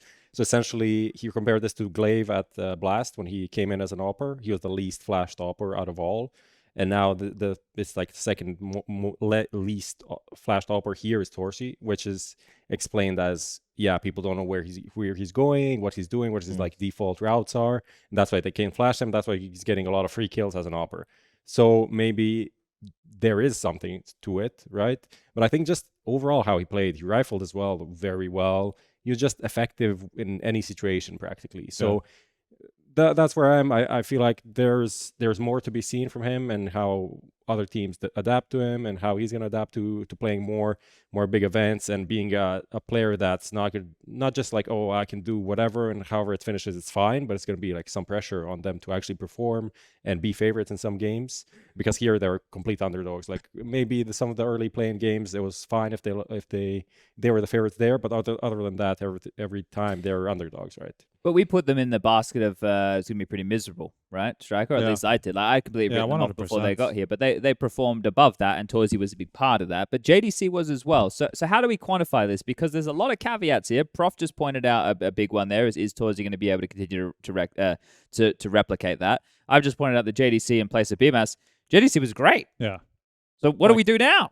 Like surprisingly so. I mean, he slowed down at the end, and he wasn't as great as at the beginning. He definitely had like a couple of, just like average games, maybe less than average games. At the beginning, he was actually up there, with Torsi a lot of the time at the top. So it's not like, obviously, when you have a guy come from a fucking academy team, not even the guy who's the best player in that academy team at the time, and be able to do that, then, I mean, life's going to get a lot easier for you. And it actually was a pretty good fit in terms of roles as well. So I think like that the helped a lot. mentality there from JDC. I think when he went 0-15 against Vitality and Nuke, when Zai was just shitting on them in that game, right? Like, for a new kid coming in, you could probably be like, oh shit, I shot the bet here. But no, just read it when 0-15, doesn't fucking matter, right? Yeah. I love the mentality, and I feel like the intangible here has to be NBK, right?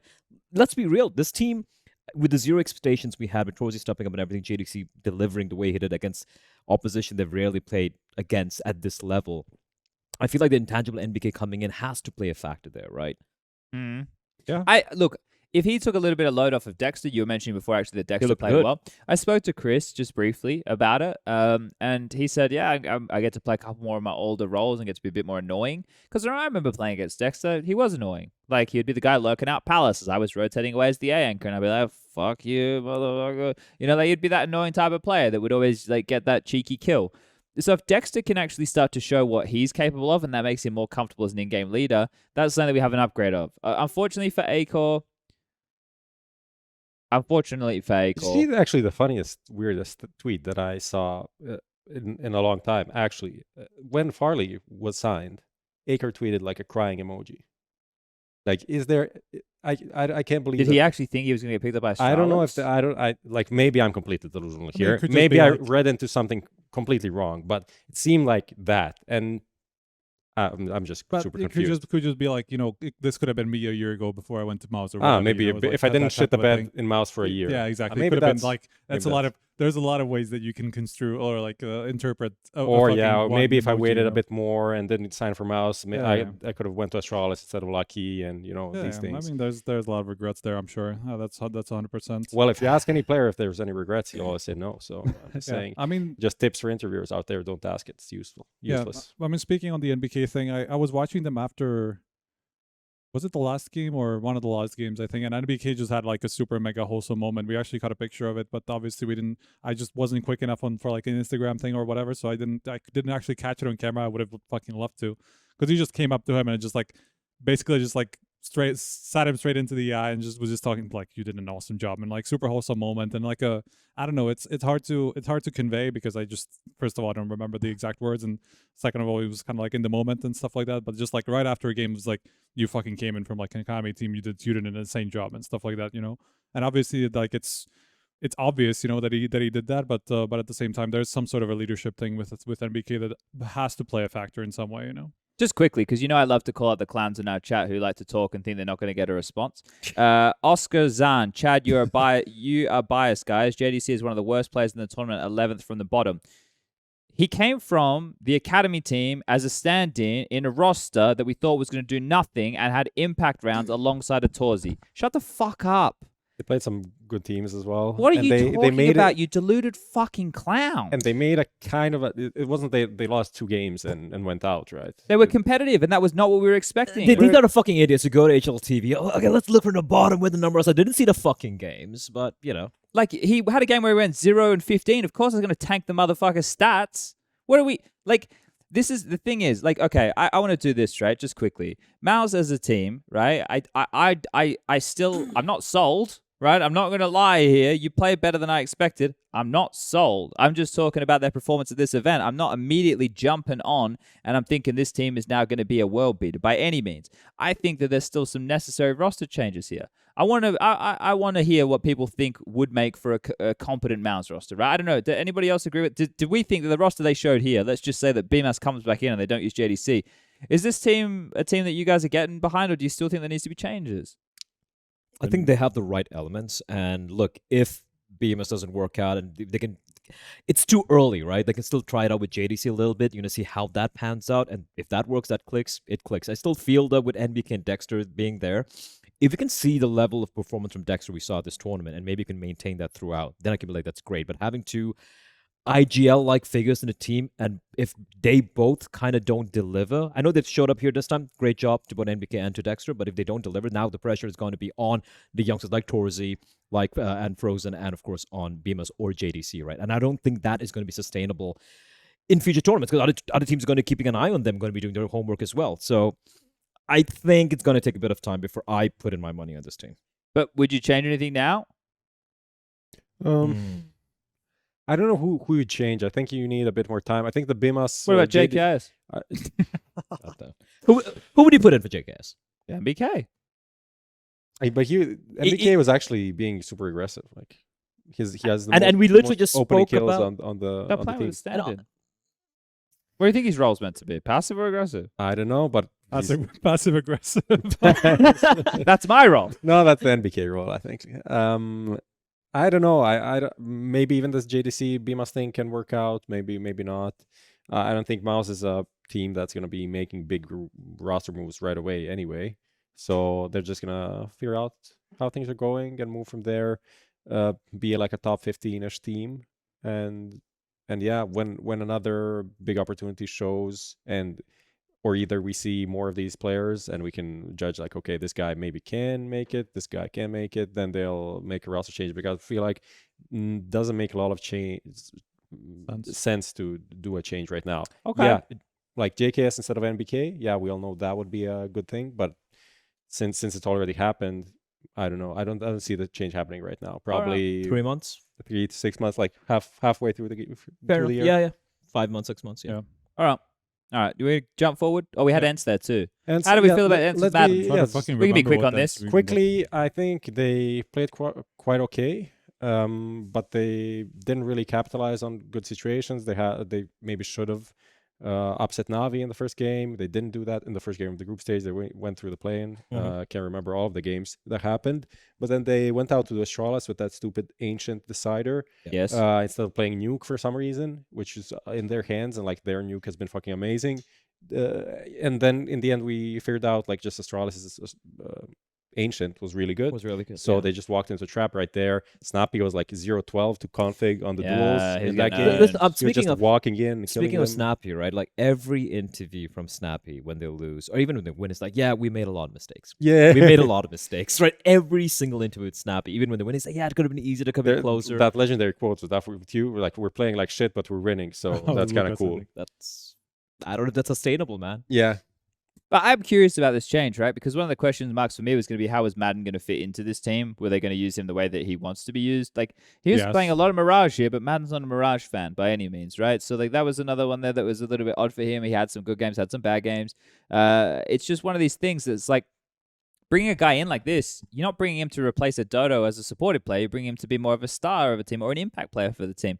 So I don't know. Like this one, I still need to see more of how they want to actually integrate. This is only one event, right? That's some of the issues with this. It is just one event because they were one of the very few teams who are actually on debut here. Like MOUZ, yes, but they had a stand-in. So we haven't even seen them on debut because according to them, Prak was going well. Oh, we didn't touch on Cycron either. I think he might come down to be one of the, like, if this team can be good at MOUZ, he might be like one of the Coach of the year. Okay.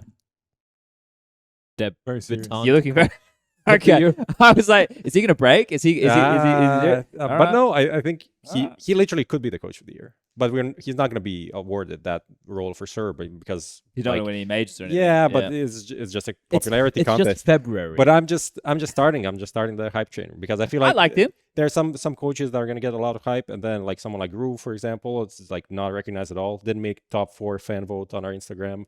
It's like, how is he worse than Zonic in 2021? How is that even a discussion? Like Zonic did popularity nothing, contest, nothing with it. Yeah, I understand it's just fan votes, but it kind of shows what people think, at least not the experts. It's like the all over CS.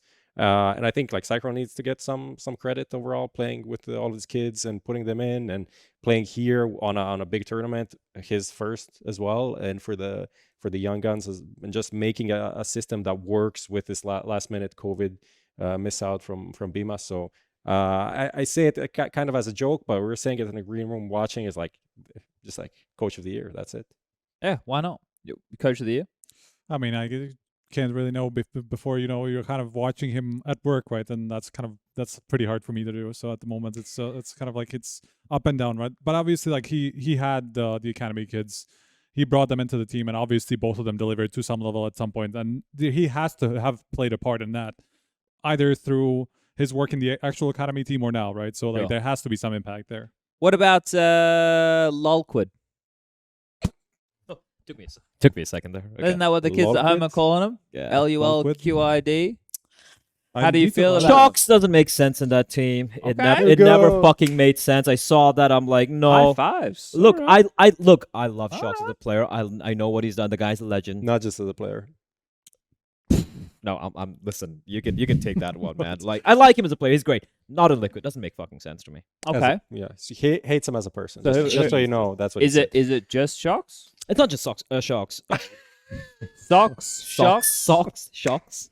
Okay, Shock wait, jock. Let me take a look at the games they I played tilted Bleh. I put him off completely. Thanks, man. I'm just gonna say, yeah, I agree completely. Shox doesn't make any sense on this Plays in team. G2. He's playing roles that he doesn't play usually. He's playing them badly. So, and he's an older player. So he's not gonna develop. He's there to like lift the spirits, maybe, but he's not gonna do that because he's so different from everyone else. Like there's like continents apart from what the rest of the team is and what he is as a person. I was watching some AMA Reddit thing that they posted on YouTube, like questions from an AMA. It was like, first question, okay, guys, do you have any hobbies? And the rest of the team is like, playing CS. Yeah, we just play CS. And this like Shock's like, what the fuck, guys? Fishing. I like to go fishing. I like to go on a boat. It's like this doesn't even make sense. Like what is this combination even? That's why I love Shocks. I love Shock. Yeah, but it doesn't make sense with his team. So I don't see any one thing that he brings to this team that like works for him or for the team. Yeah, it's just like, well, but this is the thing again, like, and especially if they're paying him quite well, which they apparently are because he's getting more than in Vitality. How can they not find a better player? It's not like it's not about that. He's not a budget player. No. So they have budget. They have a budget. How could they not? So why him? Why is it not JKS? Well, because I'm sure it's cheaper as well. Look, let's frame it this way, right? Because I wasn't overly impressed with North American Counter-Strike at the start of this year. I want to put it this way: how long do we think, or you as individuals think, before North America has a team that is remotely competitive again? Like, I'm talking playoff runs of big boy events. You want an honest question? An honest answer. How long? We can try next year again. Yeah, I think so. I think they fucked up with all of these roster changes. They're all bad. I think they're all and potentially EG. I like the EG roster. I think EG. Complexity. I think you're thinking. Complexity. I think complexity always, every single time. I like the complexity. I feel like EG could do stuff. That doesn't make sense, man. You need there's just so many variables that like 4 of those. But they just need like 2 changes.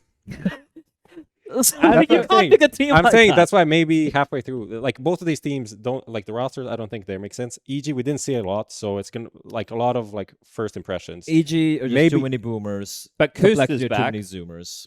Kuster's back, yeah. Kuster is I'm just saying they're all coming back, Chad. EG, I want to see a bit more, and then maybe maybe they are a team that with one roster change can do something. But none of these teams are like top 5 in the world material. Yeah, so.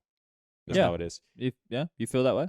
Yeah, as much as I, just one thing, as much as I was kind of like shitting on Nitro and saying like how he's going to have a hard time picking up. It's not like he was great or anything like that, but he had a great map against, who was that, FaZe, I think? Yeah, the FaZe.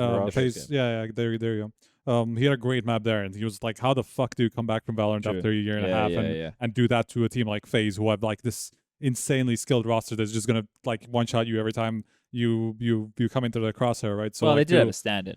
Yeah, of course, but I mean, you're and almost beat Navi as well. I mean, with all the shit going down, without a stand, fair. Yeah. But I get what you're saying. So that's at least one positive sign that I did not expect from him to have an like honorable a game like this. mention. Yes. Okay. All right.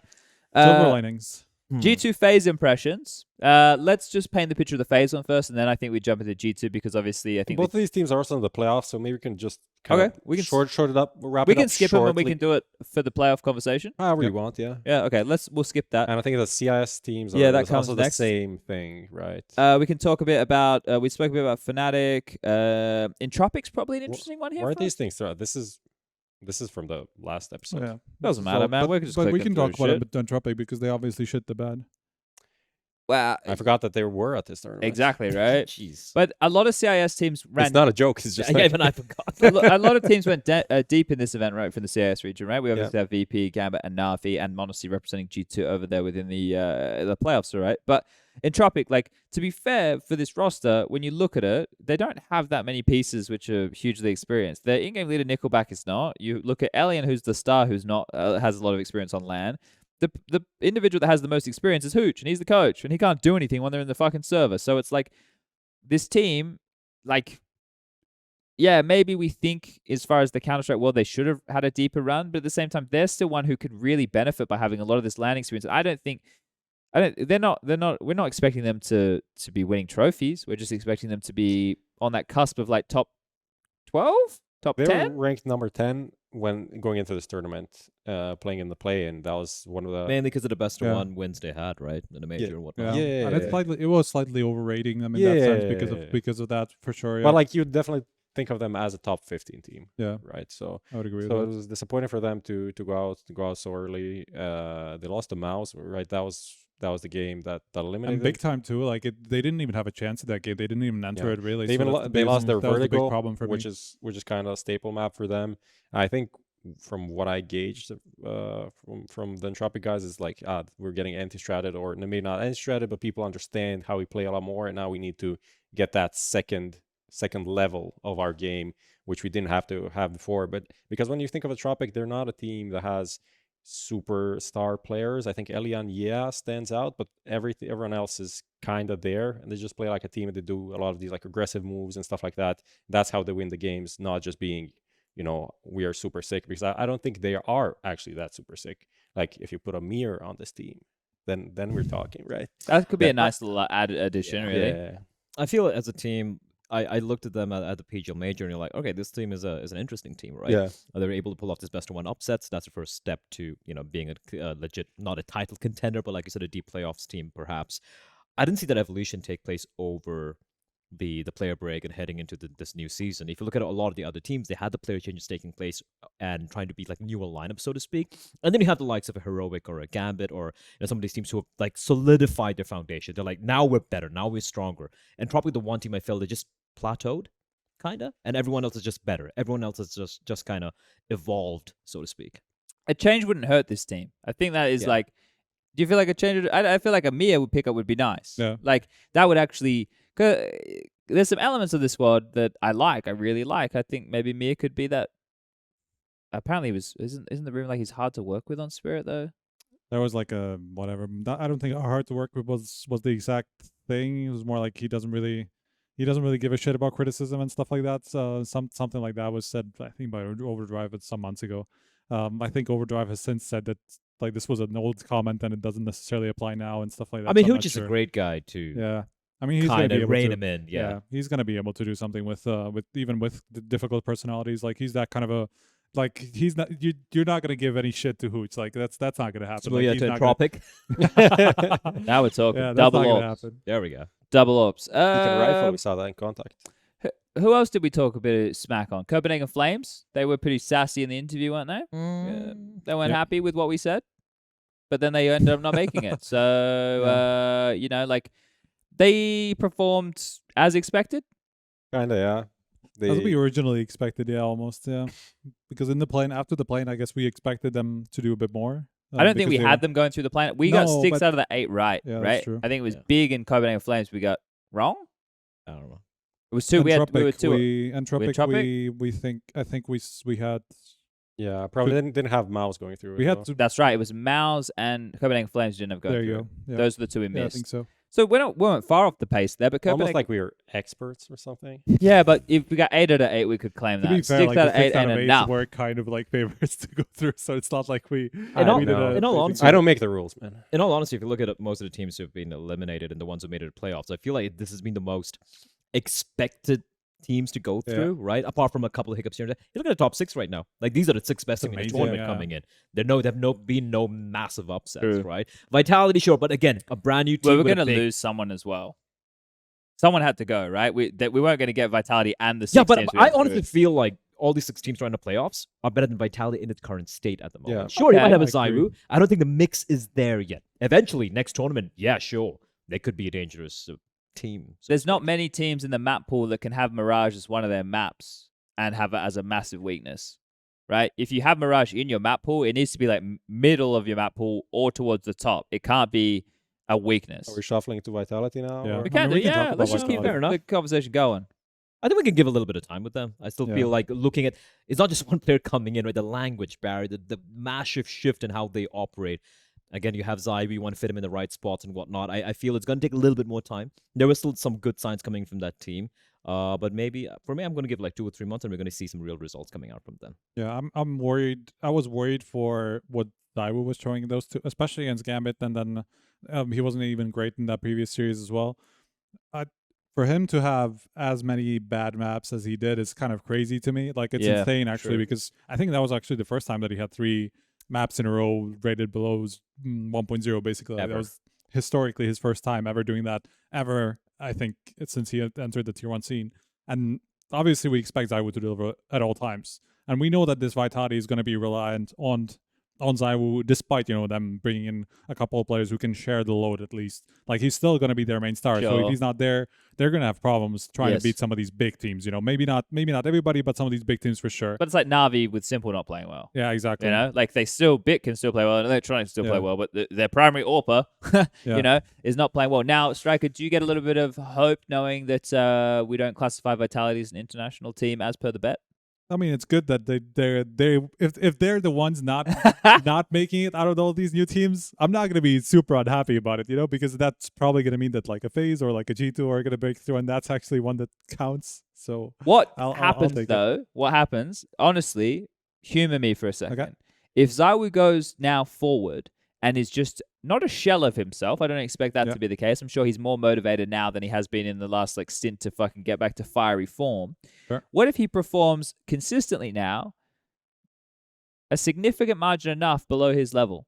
Like a 1.15, 18 rating. Would we? What would we attribute that difference to? This is. Are you implying something? Maybe, I am. Chad? Maybe something about him having great game sense and like reading of the game, just like as a PC, just putting all of the information in, going in, and just like forming this whole frame picture of everything, radar almost.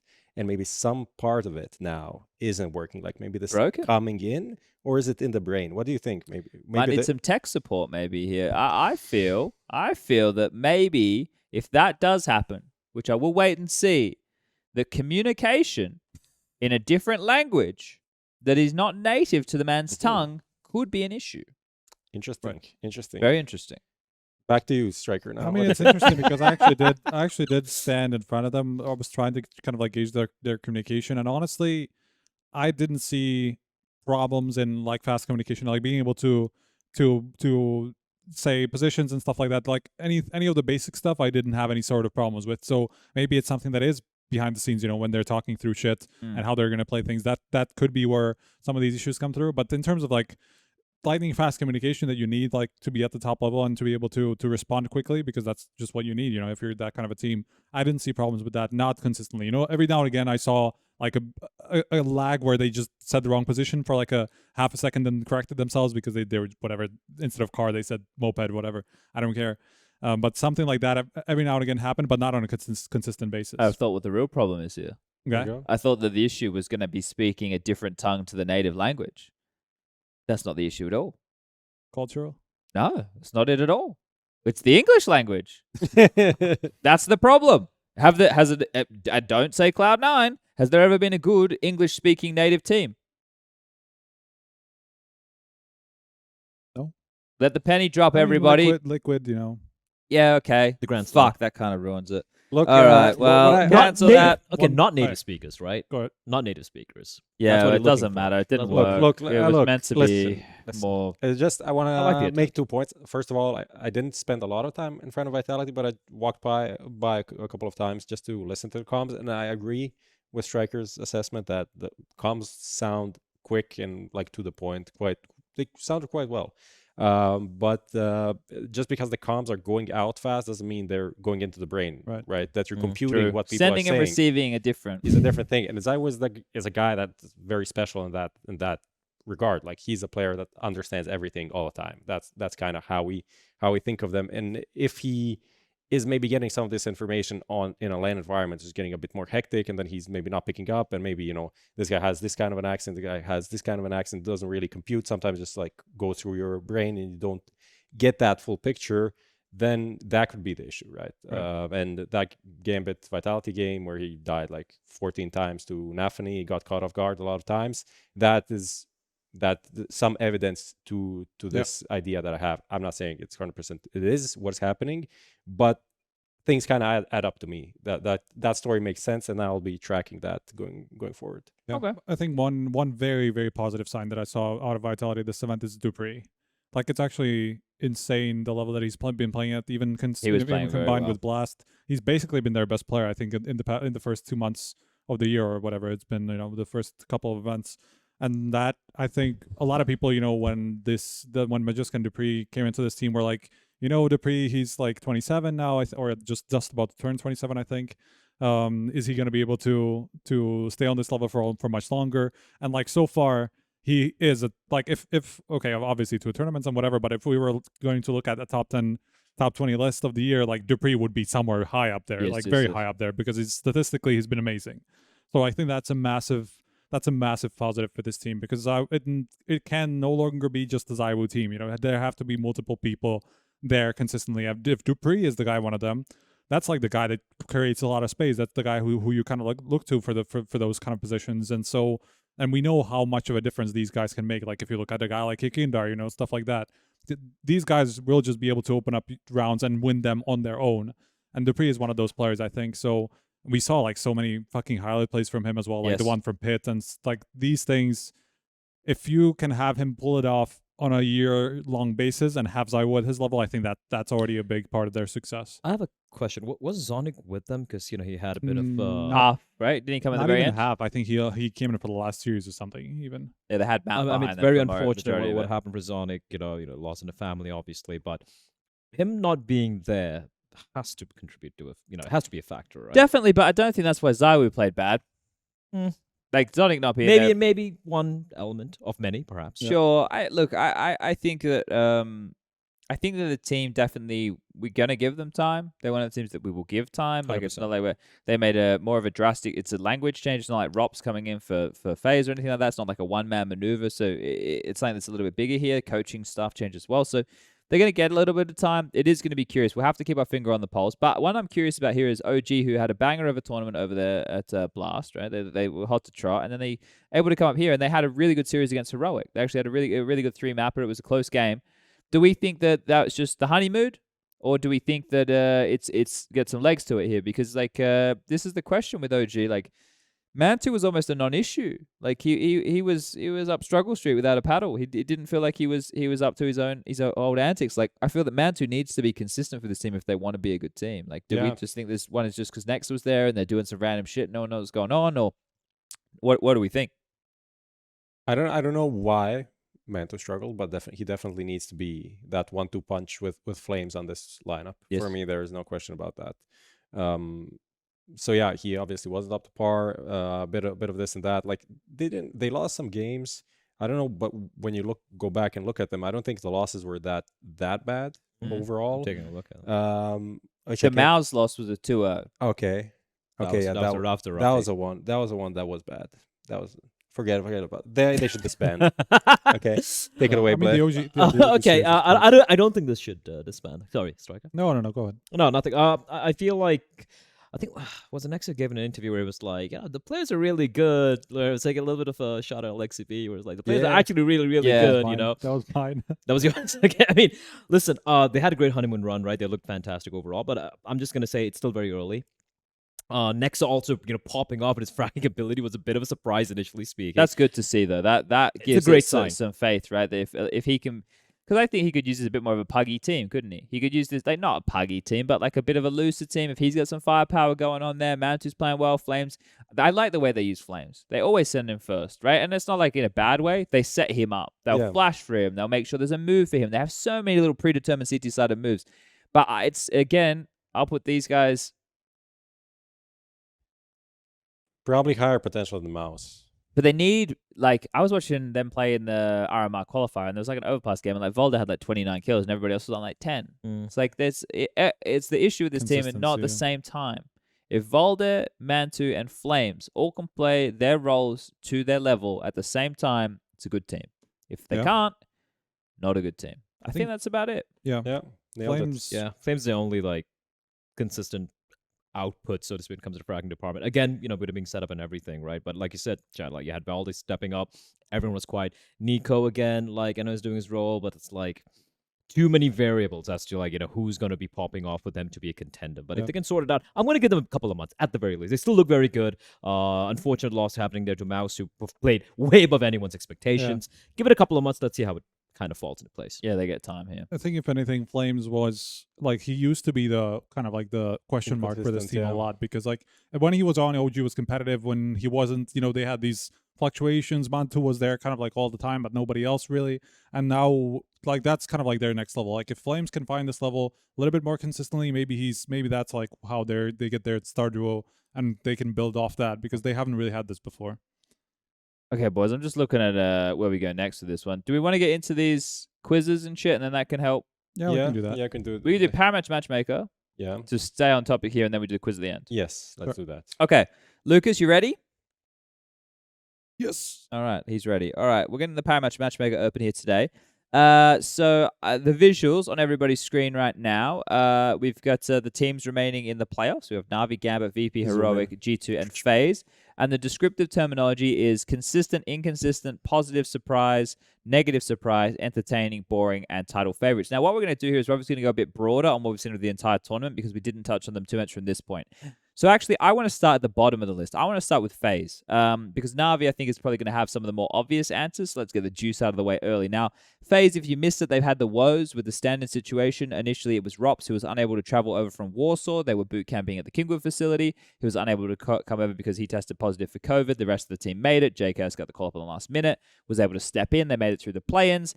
Rops came back. They made it through the group stage. Rain got tested positive, so he played from his room. Which was okay because people, why wasn't Rops playing for the whole time? Because he was in Warsaw, whereas Rain and Boomich, they were already here. They were able to play from this place, which is a 10-minute drive from the studio, right? Okay.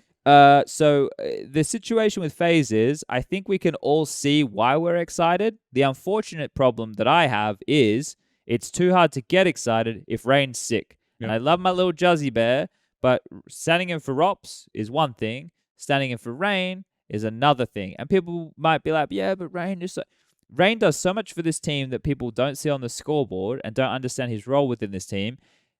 This is where the drama is going to lie. So let's operate under the assumption that Rain will not be playing because we haven't heard to the contrary that he's been released to this point. Which is more likely, definitely. So with FaZe, right, we all know that this is a good team with their full roster. Yep. It's guaranteed. We've already seen it, right? That Navi game was great. It was very exciting to watch. I really enjoyed it, and they should have won. But where do we put this team in the scope of this tournament with JK standing in for FaZe? The floor is open for anybody to jump on in. I'm going to jump in with positive surprise overall.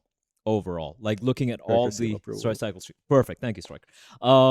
Considering, like you said, I mean, you laid out perfectly there, all the trials and tribulations they've had.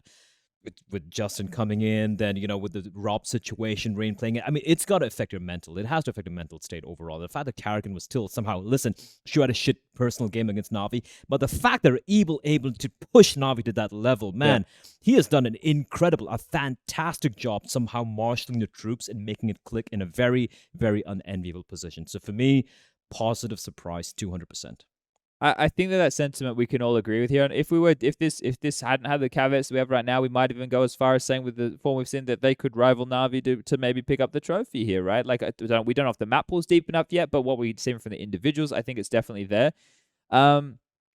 Is there anything about FaZe that you guys want to touch on? Just this is something that I said on Twitter as well, and just about JKS. He, considering his situation, he came in 4 or 5 days before. Yeah, I think it was the Tuesday or the Wednesday that we learned that Rops was positive, and that's when I was talking to Justin. I think it was Wednesday night, and then he started playing Thursday, Friday, and then we flew on Sunday. So I think he had, let's say 3-4 days that he had in total. They couldn't really practice with him because they were stuck. They had to travel from the boot camp to avoid Rops, right? And then be here, but the PCs weren't ready because they weren't supposed to arrive for 3-4 more days. So a very, very difficult situation that they actually made the most out of. When you think about they're now in the playoffs with all of these issues that they had, that's super good. If anything, Rain came back and they lost. Yeah. Can we throw them in entertaining as well? Drops, I'm sorry. Throw them in entertaining? And I'll tell you why. That Navi game, listen, when I saw those 4 players just pop off, when everyone saw it, we're like, holy shit, this is a fucking fun as, great team, and especially against Navi. And by the way, Simple was showing up. Everyone's delivering on the side of Navi as well. But on the 4 stars on this team, when they showed up, it was beautiful. That Mirage game was just a barn burner of a matchup, right? So, yeah, entertaining and definitely positive surprise. Okay. Yeah. All right. One thing I do want to say about FaZe, and I've been thinking about this, trying to follow Karrigan specifically. I feel like I've actually said this on the last show as well, but I feel like he doesn't need to go for the same plays that he used to go with this team. I don't think he needs to be the X factor, because there was this. I'm going to use this as an example, but obviously we all know Karrigan likes to do this a lot. Just some of these gimmicky plays that he just there was this situation where he got flashed by Rain down bottom through a smoke and banana. And this is 5v5 situation, and there's just a bottom banana smoke. Rain just flashes for him into pit, and Kerrigan pushes through a smoke, gets himself into a really stupid duel, like really caught off guard because there's a guy in pit who's just ready for him and is just like in movement, can't really adjust in time. I'm looking at this and I'm feeling, first of all, no matter who else does the same move, they're gonna do it better. That's my first thought. Second of all, you don't even need to make these kind of plays if you're FaZe, if you have this kind of firepower behind you. You don't need to be the guy who goes for the star play and just like does the coin flip, and like if this works, I'm gonna win the round off it. If it doesn't, I'm gonna leave my team in a 5v4 in a shit position. Like that kind of a setup. So I feel like Kerrigan. I'm getting the feeling that Kerrigan needs to rethink his position in this team a little bit more because he has so much firepower on this that he doesn't need to be the guy going for this. I look, I can understand that. It's just then what is his position within the team?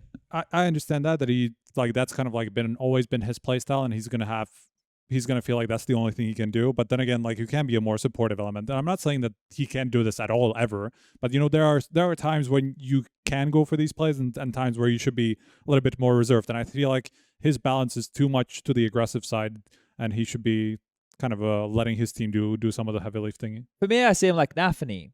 Right, NAVI takes a lot of space and a lot of risk, but maybe NAVI has a high conversion rate, and he also has a team playing extremely fundamental Counter-Strike behind him, right? So they capitalize a little bit more, but it's also hard to argue. Like it's easy to make the argument when Kerrigan's having a rough game. It's hard to make the argument when Kerrigan's having one of those like 18 kill games and he's like entry fragging and finding all the space and everything, right?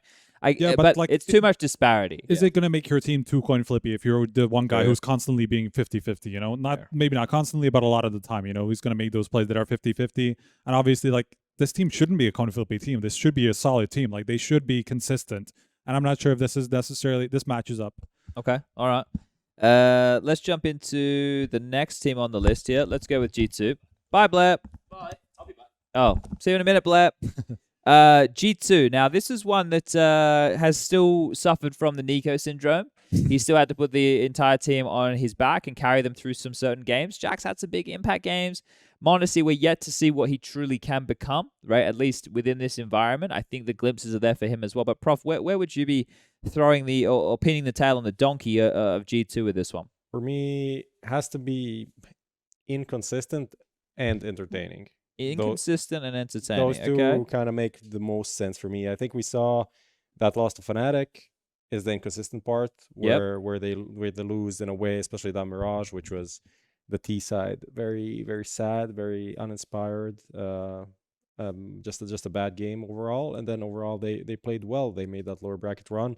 They beat the teams that they should beat, but also like these teams also pushed them. It was like Furia, Astralis, if I remember correctly, that they lost maps to or played kind of close to. But at the same time, they're fucking entertaining, and this is what we also expected from the team when they signed m0NESY. And he's an operator that he's good, but if you look at how good he is and how entertaining he is, he's much more entertaining than good. Yeah. Sure. So that's just a combination that they have, and I have to say Jax, even though people praise these players when they have like one good game, and I hate that, but he's been consistently better on this lineup than he was before. And this is not to say that he's the fucking next Nico, because he's not. He's just still going to be probably the worst or second worst player on this team, but he had some good games, and the role that he plays is difficult. I'm just want to say like shout out to him, because when he was kept on this team, there was a lot of question marks like, is this the right move? I think from the social aspect, it's definitely proving to be like he's the guy that anchors around m0NESY to give him like this kind of a cool vibe in the team, which I don't feel like compared to the Shocks element, I don't think it's the same thing in Liquid. I don't think it's even close to that. No, you're right. And this is like outside of the server stuff, which is all super vague and just like, we're stabbing in the dark. We don't know how things are actually working in the teams. Even though you talk to people and kind of get a vibe, I think Jax is doing a really good job for what his role in the team in and out of the game is. He had some big impact rounds as well. Yeah. He had some big games, so where he was actually like towards the top of the scoreboard in patches. I'm a Jax fan. I'm a big fan of Jax. I only have one series where I had some question marks, and that was the series against fnatic, where they won the opening game. They just destroyed them 16-2. Yeah. And then after that, on the next two maps, it was honestly bad T sides. Yeah. It was bad T sides. It was Nico go take some mid space and kill people, or we're fucked. And I didn't like that. It gave me it kind of filled me with less hope than it should. The only refined weapon in the team right now, or still, is Nico. The others are not refined in the way that we can be getting the most out of them. Welcome back, Bleh. I obviously expect that from m0NESY. We know that we're not going to get the most out of him on the AWP just yet. We don't even know what to expect from him on LAN in front of a crowd, which should be going down tomorrow for his debut and in front of an audience. It's one of these situations where I'm left wanting more. Like, I'm wanting a lot more, and maybe it's too quick. Maybe this is the same issue that the Astralis, the Vitality, the G2 camps are all in. Is they still have the base of the remnants of the team. It's going to take 6 months before they build on that base and they create their own style. Yeah. It looked like there were frustrations. Like there was a lot of body language, which didn't seem conducive with necessarily the best atmosphere. I don't know.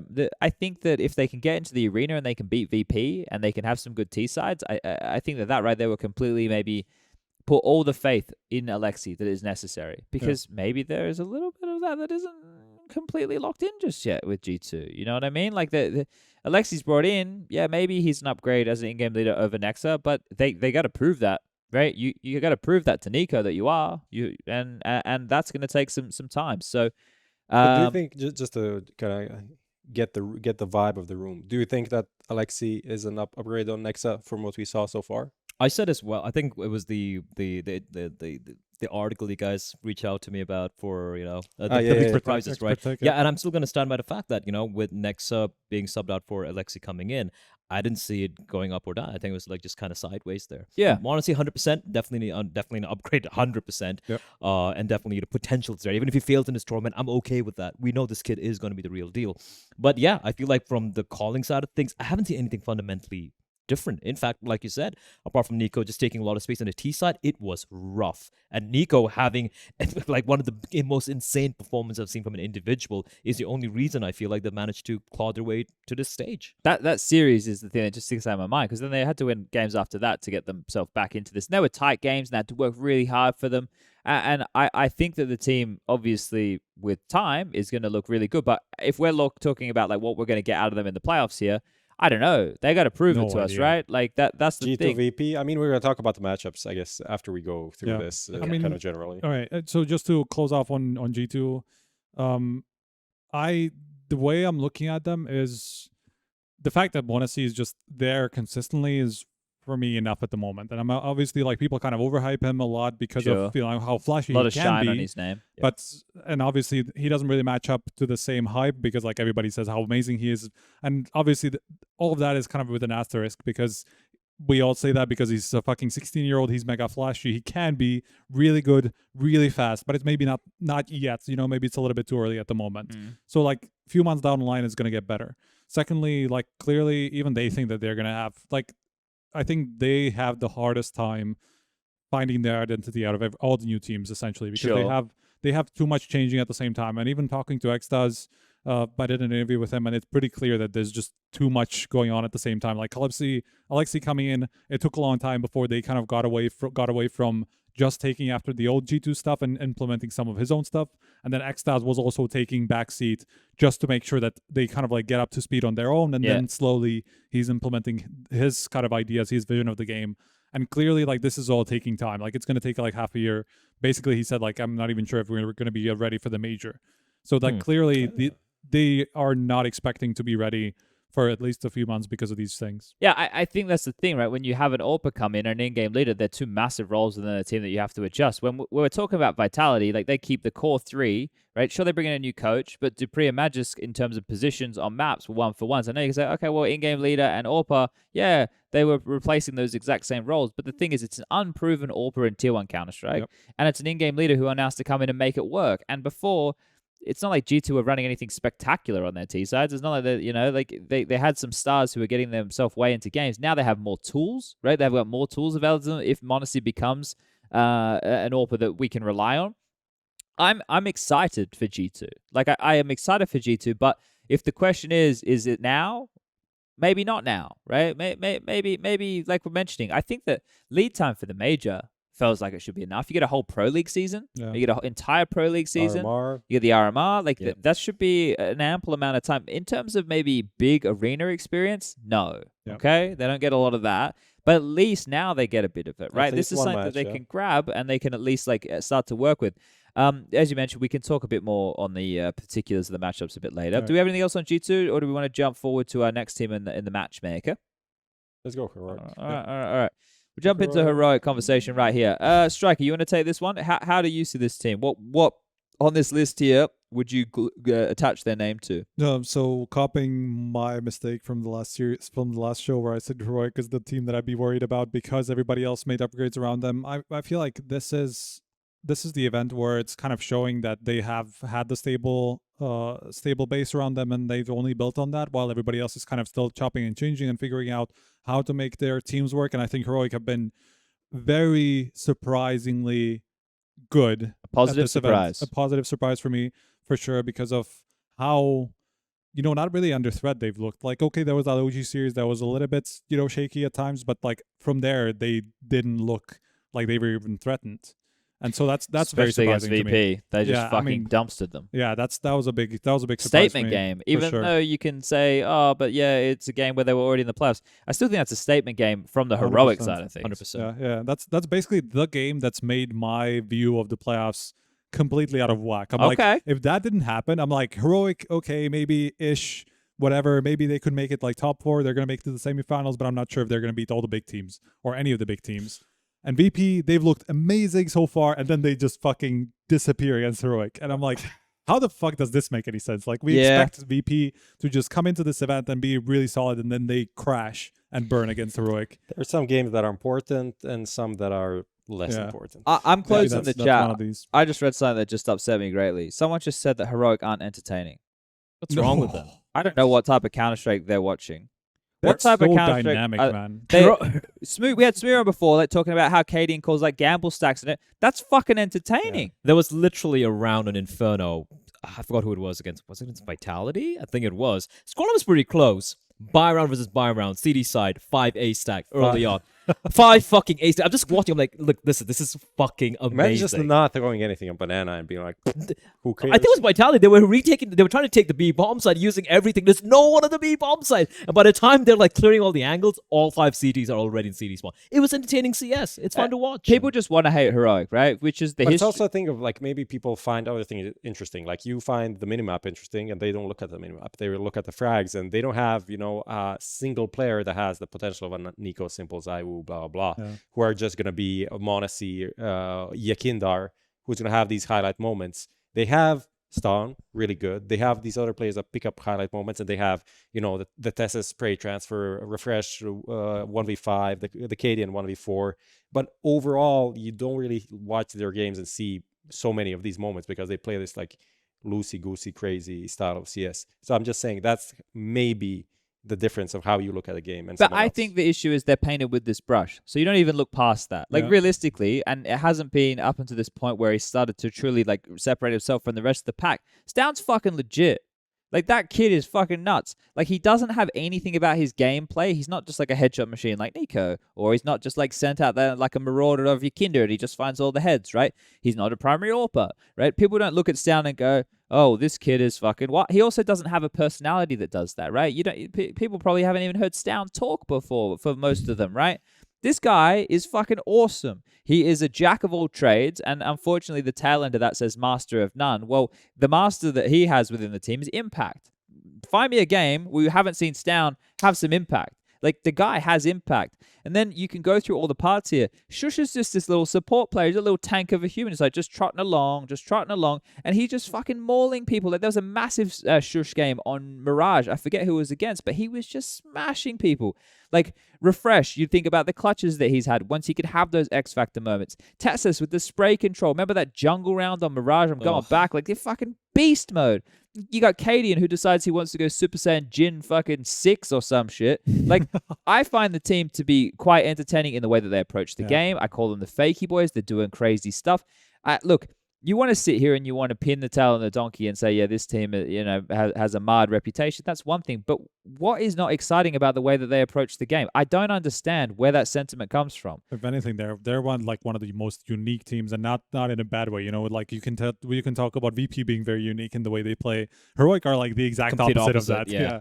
They're like, they have the most weird approach to things. It's like the stacks like go even beyond that, but like they just play CT side in a way where they constantly have plays going on. It's not just the CD side as well, though, right? You look at the T side, it really feels like all 5 players are on the same page, right? And That's why they're so fluid, yeah. Yeah, it's so fluid, so committed. You watch Tess running to the B bomb side like a lunatic. It's almost like he seems the sort of guy, like, all right, Caden's like, turn around, knife out, just run in and die. And he will do it. And he creates there's so much commitment to every play they seem to go for. And like Chad just said, such fluid CS to watch. Look, you can have your reasons to be critical of this team outside of the game or whatever, but in the server, my God, they're so fun to watch. And if I'm anyone playing against them, I would hate to play them. In this form. But that's the problem. They get the extra time off, right? They need to come in and they need to play against the winner of the FaZe Gambit game, right? Yeah.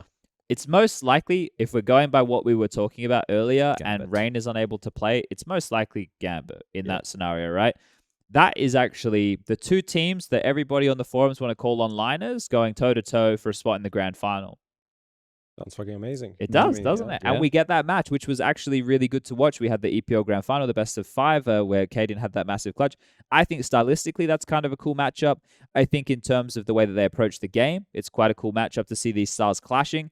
Yeah, I don't know. I don't know, but we were not going that far, were we? We were talking about VP. Yeah, next. let me just one more thing about Heroic. I think people like the onliner tag should be gone at this point. Like it constantly gets brought back up. I've stopped asking them about it because like how can you call them onliners at this point? Like but people still do. Unfortunately, that's what I'm saying. But how can you when because like, people every time want to hate them. Yeah, of course. Anything you there want. is no logic. There's no logic because like every time they've gone on LAN, they've showed up to a certain degree. Of course, they're not winning events, but like they're a top 4 team. That they're not bad. They have to win though if they want to shake that. I don't know if they're ever going to be able to shake like people's unbridled hatred towards them. That's not going to happen. Some people will always just dislike them. That's an unfortunate reality that they will have to accept. But if they win a tournament of this caliber, it's like they can just tell those people to shut the fuck up.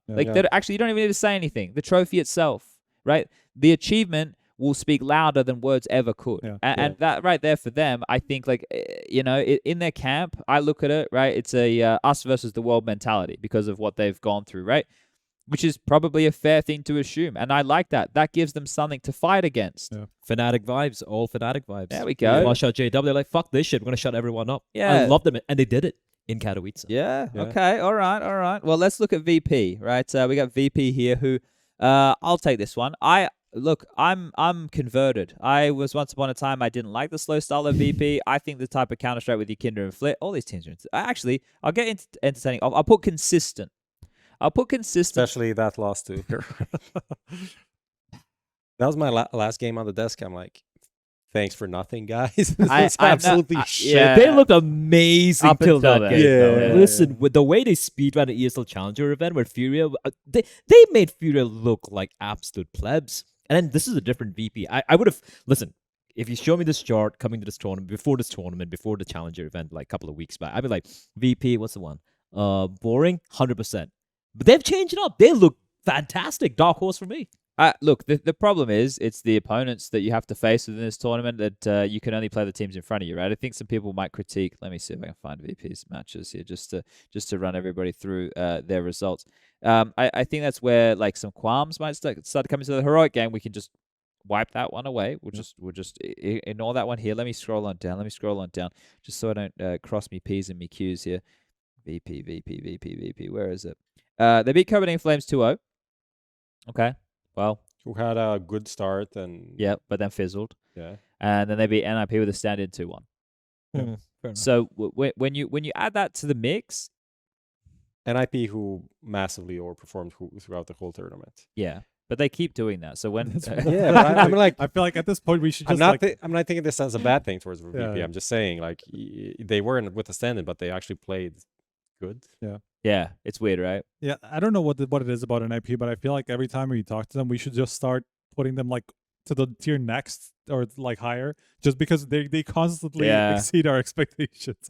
And it's not necessarily even, I don't even know how it makes sense, but there's something about the team that just like, there's something that I don't understand about this team. I'm willing to accept that they're better than I think they are, It's but the I don't net know magic, why. man. It's I the don't net understand magic. why. It's the net magic. They still got it. They still got the blood sacrifices and shit. But yeah, I don't know. For VP, like if they won Challenger event, like you mentioned, and then they've come in here and they're in the playoffs. Well, this seems pretty consistent. And Yeah. they, you know, Yeah.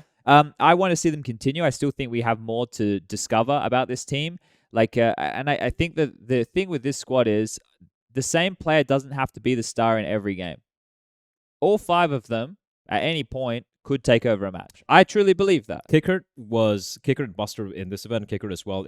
Coming in from the challenger, he was just out fragging. Yeah, Kinder and James didn't have to do much. Everyone stepping up individually, as you pointed out there, Chad. And I still don't know what happened in heroic game though, right? Like, yeah, I know it makes it hard. It taints it all. Yeah, that T side was just like. They also what's looked going real on? shits. Do we like, the think way that they played went it. into that game fully focused and like preparing like they usually do? But against even like opposition where they don't have to try so hard, they showed up full 120%. What Really? happened there? I don't You know. have nothing to lose there. Just play your game. I don't know what happened, but that wasn't VP, honestly. Like Yeah. the way that Vertigo played out, Taking nothing away from heroic. Though. it made no fucking sense at all. Yeah. It just didn't make sense. Buster was just walking to B side solo. They were doing this weird rotations too late, which could never work. I don't know. Maybe they did prepare, but badly, because it seemed like they understood some of the heroic tendency, but couldn't actually exploit them. It was just a shit show. I don't know. Who said this? Well, yeah. Yeah. Who said this on Twitter that like there are multiple rounds where they are entering all 3 sides of the map at the same time, They did. all the time? Was it yeah. you? No, I think it was I don't know. Maui. Yeah, I my think it was Mario Maui, might have been. yeah. I'm like, when I saw that, I just started following the rounds, like how they're approaching. I'm like, he's right. What the fuck are they doing? And it was hard to follow. It's like you could make no sense of what they were doing. Which is so strange because the VPA saw it right before the event was them kind of, taking control of the pace and how they want to approach the game and everyone else reacting. So it's kind of like classic case of Heroic are the complete same team as well. And I felt like Heroic just had an extra step, I guess. I worry for VP. This is a bit more matchup specific here. The only reason I labeled them as consistent is because I didn't want to label them as entertaining. Maybe that's comparing them to the old VP that I find them entertaining. I don't think that this version of the team is boring. I find it. It's not a positive surprise to see them get to playoffs. It's not a negative surprise. Yeah. They're not title favorites, and I don't think that they're inconsistent. So that's why I went with consistent. Dark horse, if you had one, I would have thrown it there. Yeah. I don't know. Like I still like if they can win this playoff matchup against a G2 who have just added these 2 players, and then they set themselves up with a competitive affair against NAVI. At that point, then I can really start like getting stuck into it. But at this point, with the teams that they beat, right? I like the team. I like the complexion of the team. I like what the team will have to offer, but we just haven't seen it. And I worry that on a stage, that when it does all start to crack and crumble, and maybe JM calls a slower pace, and Yakinda's not finding the entries, and Flick can't find that space, maybe it won't go as they expect. Okay, Gambit. Anybody want to jump into this one? Most people at home probably think these guys are boring. No, not No. really. I mean, yeah, it's kind of like in that category, that what people in general, find boring. I don't really find it boring, but I can understand where they're coming from to a degree. Like same with VP, when they were the old VP. Title favorites. I think that's kind of like somewhere where I'm thinking. Gambit? Honestly, like Okay. honestly, like with what's going on around Navi and how shaky they looked, and obviously what's going on in their home country, like I feel like that could play a pretty big part in them in this tournament. And Gambit, to me, feel like the next team in line. Well, if we're going to open that can of worms, if people are just joining the show, we did discuss this at the top of the show. We've spoken about the situation right now with Russia and Ukraine. It's obviously an atrocity, and this is horrible for all of us to be having to witness in fucking this state of life. It's crazy. But that would factor into both teams. For example, if we're going to be completely earnest and honest about this, and I'm not saying this should happen, right? I'm not saying this should happen, but what type of reception do you think Gambit are going to get when they walk out on that stage? Yeah. I don't know. I truly don't know. But if we're gonna open that can of worms, what type of reception do these get? They're young kids. Yeah. Right? Like, I'm reading people in chat saying ban all Russians from the event. That's If anything, crazy... we should ban those people from our chat, right? like that's a crazy take, right? I mean, in general, like, dude, if it's a Gambit Navi final, But okay, yeah, and honestly, right? That's I honestly don't want to see that happen. I don't want to just have because this. of all Look, look. This conversation right now that we're about to have, right? It could be quite a legitimate conversation that happens with this event. It could be those two teams in the final. Yep. It could very well be those. It is like the Mighty Ducks. If we're in that point, if all of you remember the Mighty Ducks, it was no like one watched that movie. well, you should. What? It was like back in movie. back in the 90s, maybe. It was like Russia versus America back in the 90s when the people directing the films were still stuck in the remnants of the Cold War, right? You know, and that was the storyline: America up against Russia. You know, but right now with this, right, NAVI representing Ukraine, we've seen all the stuff coming out from them today. Right, we've seen all the we understand what's going up against Gambit, representing Russia on the other side of things. Like it's like a script has been written if that was to go down. And I'm not meaning this in a positive way at all, guys. Like that's not what I mean at all. This is the state of the world and this is fucking horrible. But like if this happens, that is what's happening right in front of our very eyes. It feels like Anders is running the simulation at this point. When you wake up today and you watch this shit on your fucking phone and you see these horrible things happening, like it fucking sucks, man. I was doing an interview with Monacy. Right, he's Russian. He's 16 years of age. I was doing some content with him, and this is before all this kicked off. This broke my fucking heart because I'm an old man now, and I was sitting there and I was trying to be relatable to the kid, right? And I was like, yeah, you know, when I was 16, I'd only been overseas a couple times. My parents took me to Disneyland, and I was trying to get from him what events are coming up and where do you want to go, like just to hear what he had to say. And he was saying to me, he was like, oh, we have IEM Dallas coming up, and that would be a dream, but hopefully I can get a visa. And he's a 16-year-old kid. Yeah. And like this shit is going to affect him and his life and stuff. And it just fucking sucks, man. It's like, it fucking sucks so bad, man. And I don't know. It just, I didn't want to get back into this conversation. Like we left it at the start. Yeah. It's just like, but when we talk about these teams, it's going to affect them. You can't ignore it. You can't ignore it. And it just to add on to that, like, remember, like you said, these are human beings. These are kids, Yeah, like you said, man. right? And all this shit going down. You look at the Navi guys and what's going in their heads. Like Counter-Strike must be the furthest thing from them, and we're trying to create storylines about what's happening in the game, but it's impossible. It's impossible. I can't imagine being in their position. I'm way older than they are. If I was like 19, 20, 21, I'd be shattered. I wouldn't even be in a frame of mind to play the game. Yeah. And of course, like you look at Gambit and they're Russian. Obviously, they're not the ones being invaded, you know. And then, but at the same time, like look at like some of the responses that Chad was talking about. Like there are going to be people who come up to Gambit and say you shouldn't be at this event. Go fuck yourself, you know. And like that's just way far fetched. That should not even come. They're not making a fucking decision. Exactly. Man. It has nothing to do with them. Just stop doing that. But I'm saying there's going to be a lot of people who do that because people are just stupid, and that's going to affect them as well. So I'm curious about that, how what they're going through at the moment, because that's also going to be rough no one on should go them. through this. Yeah,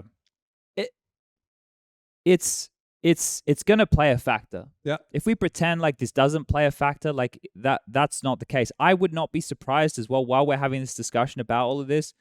I would not be surprised, and I don't know. I truly don't have any information on this.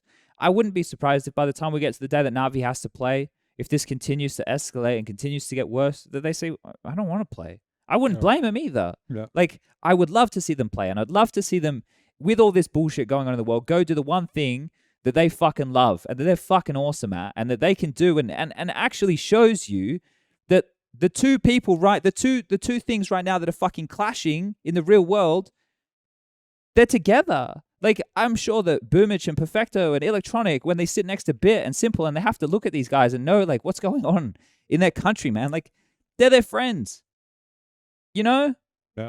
It's fucked, man. Like, it's fucked. And, like, people at home who are like, oh, we should put sanctions on everything and tell these Russian kids they can't play Counter. Like, what are we fucking doing? Like, that's what's wrong with the world, man. Like, that's what's wrong with it all. It's just, like, everybody out here in modern day society, you know, we've got a million of you motherfuckers at home listening know all the social justice warriors we have out there canceling people and talking about bullshit because some guy said this or some guy said this. If this doesn't wake these cunts up to what is happening, like this is real life shit right now, and people are worried about cancel culture over all this other nonsense, and this is happening. Like, compare the bullshit between all that. Like, let's really understand like the way this shit is.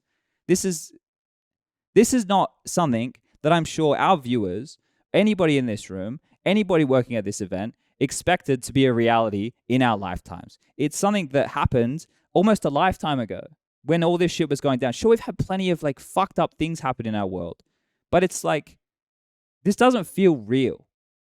Like, it doesn't feel real, but it is real because the people I can look at directly behind me, I know them, I look at them, I have conversations with them. They're human fucking beings. And like, this is our relationship to this. It's like the people who are involved in our community, can we not perpetuate this? Can we understand that everybody involved in this is hurting in one way or another? And we're all fucking helpless to this nonsense. And we all don't want this to be existing. And this is much more coherent than I was at the start of the show.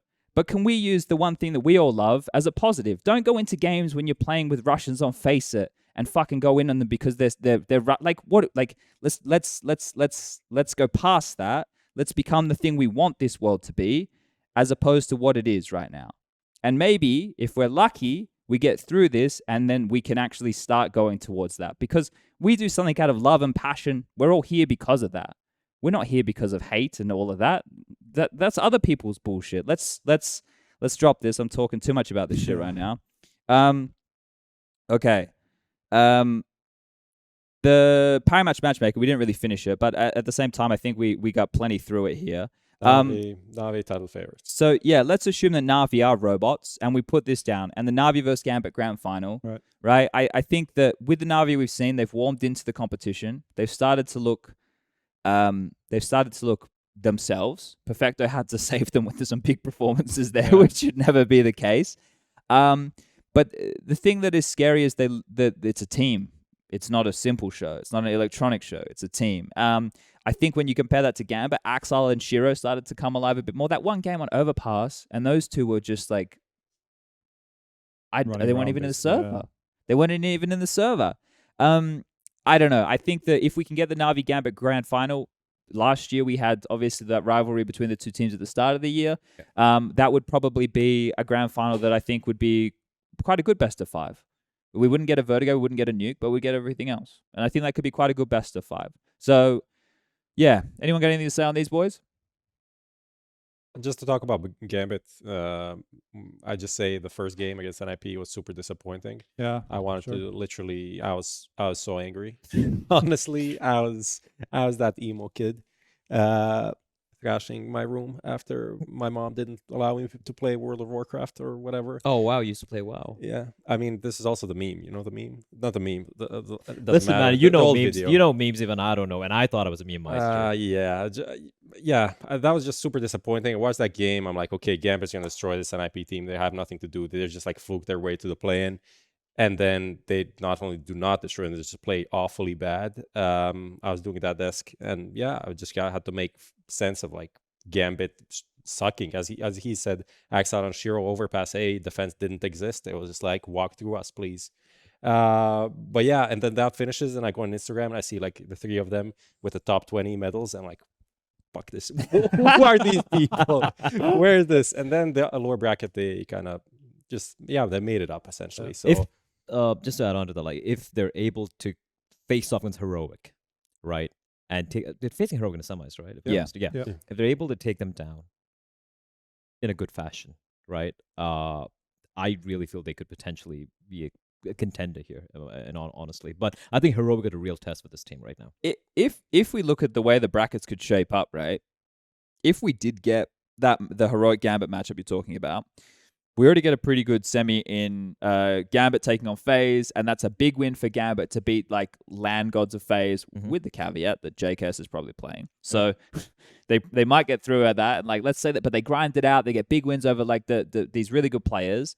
On the other side, let's say that G2 show, okay, like now we're in the arena, Modesty shows up, has some big games, like Nico's still doing Nico things, they take down a VP who's very grindy, right? They're going to grind them down, paid by the rounds, right? As much as it's a meme, they grind out games. VP are a team who never give up and they grind out games, and G2 somehow get past them. Well, then we have Heroic Gambit, the 2 teams during the online era who were like quite the exciting ones to see, going toe-to-toe on LAN for a grand final spot, a chance for Gambit to defend their title with a caveat. And then on the other side, we get G2 against NAVI, the game we had time and time again, and m0NESY, the import from the NAVI Academy, taking on Simple, Nico there again, you know? Like, those storylines, yeah, fuck yeah, let's go. Like, they would be really exciting. It's such a stacked playoff bracket. Like, this is one of the most stacked playoff brackets that we have, and all of the games are interesting. Who do you replace? Like, no one, right? One. Like, not a single team. As I said, like, I'd expect Vitality to be here, but who would you take out? Yeah, like, exactly. The only team that are maybe FaZe aren't, but they're if they're insane. If they have Rain, yes, yeah. Yeah. I wouldn't replace FaZe if they had Rain. So it's an amazing. I don't know how the VP G2 game goes. This VP, as we talked about them a lot, I feel like VP has what it takes to stop this G2. I think they're kind of that type of team that'll handle them. Yes. Especially m0NESY going on a big stage. I feel like the way he plays is going to be kind of affected by the nervousness and the crowd and all of these things that he's not used to. He's like super fast, super flicky, and I feel like he even misses a lot now. Yeah, he does. Yeah, he just shoots so fast that he makes up for it with the volume. So I think that could be an issue. Of course, they have Nico, they have Hunter. Hunter, I don't know if he's also, he doesn't have that much arena experience. Like, he's been around very long, but he played just a few arena games in his whole career. They've got the most recent, though. Yeah, but compare that to someone like Nico, who played like on all of these stages, not even the same ballpark. Like during the early days with G2, they didn't play on stages. It was crazy. He didn't play on stages. So Katowice Grand Final, when they played the playoffs, it was without a crowd, right? Yeah. So he's not also a guy that I've seen deliver super consistently in the big arena playoff games.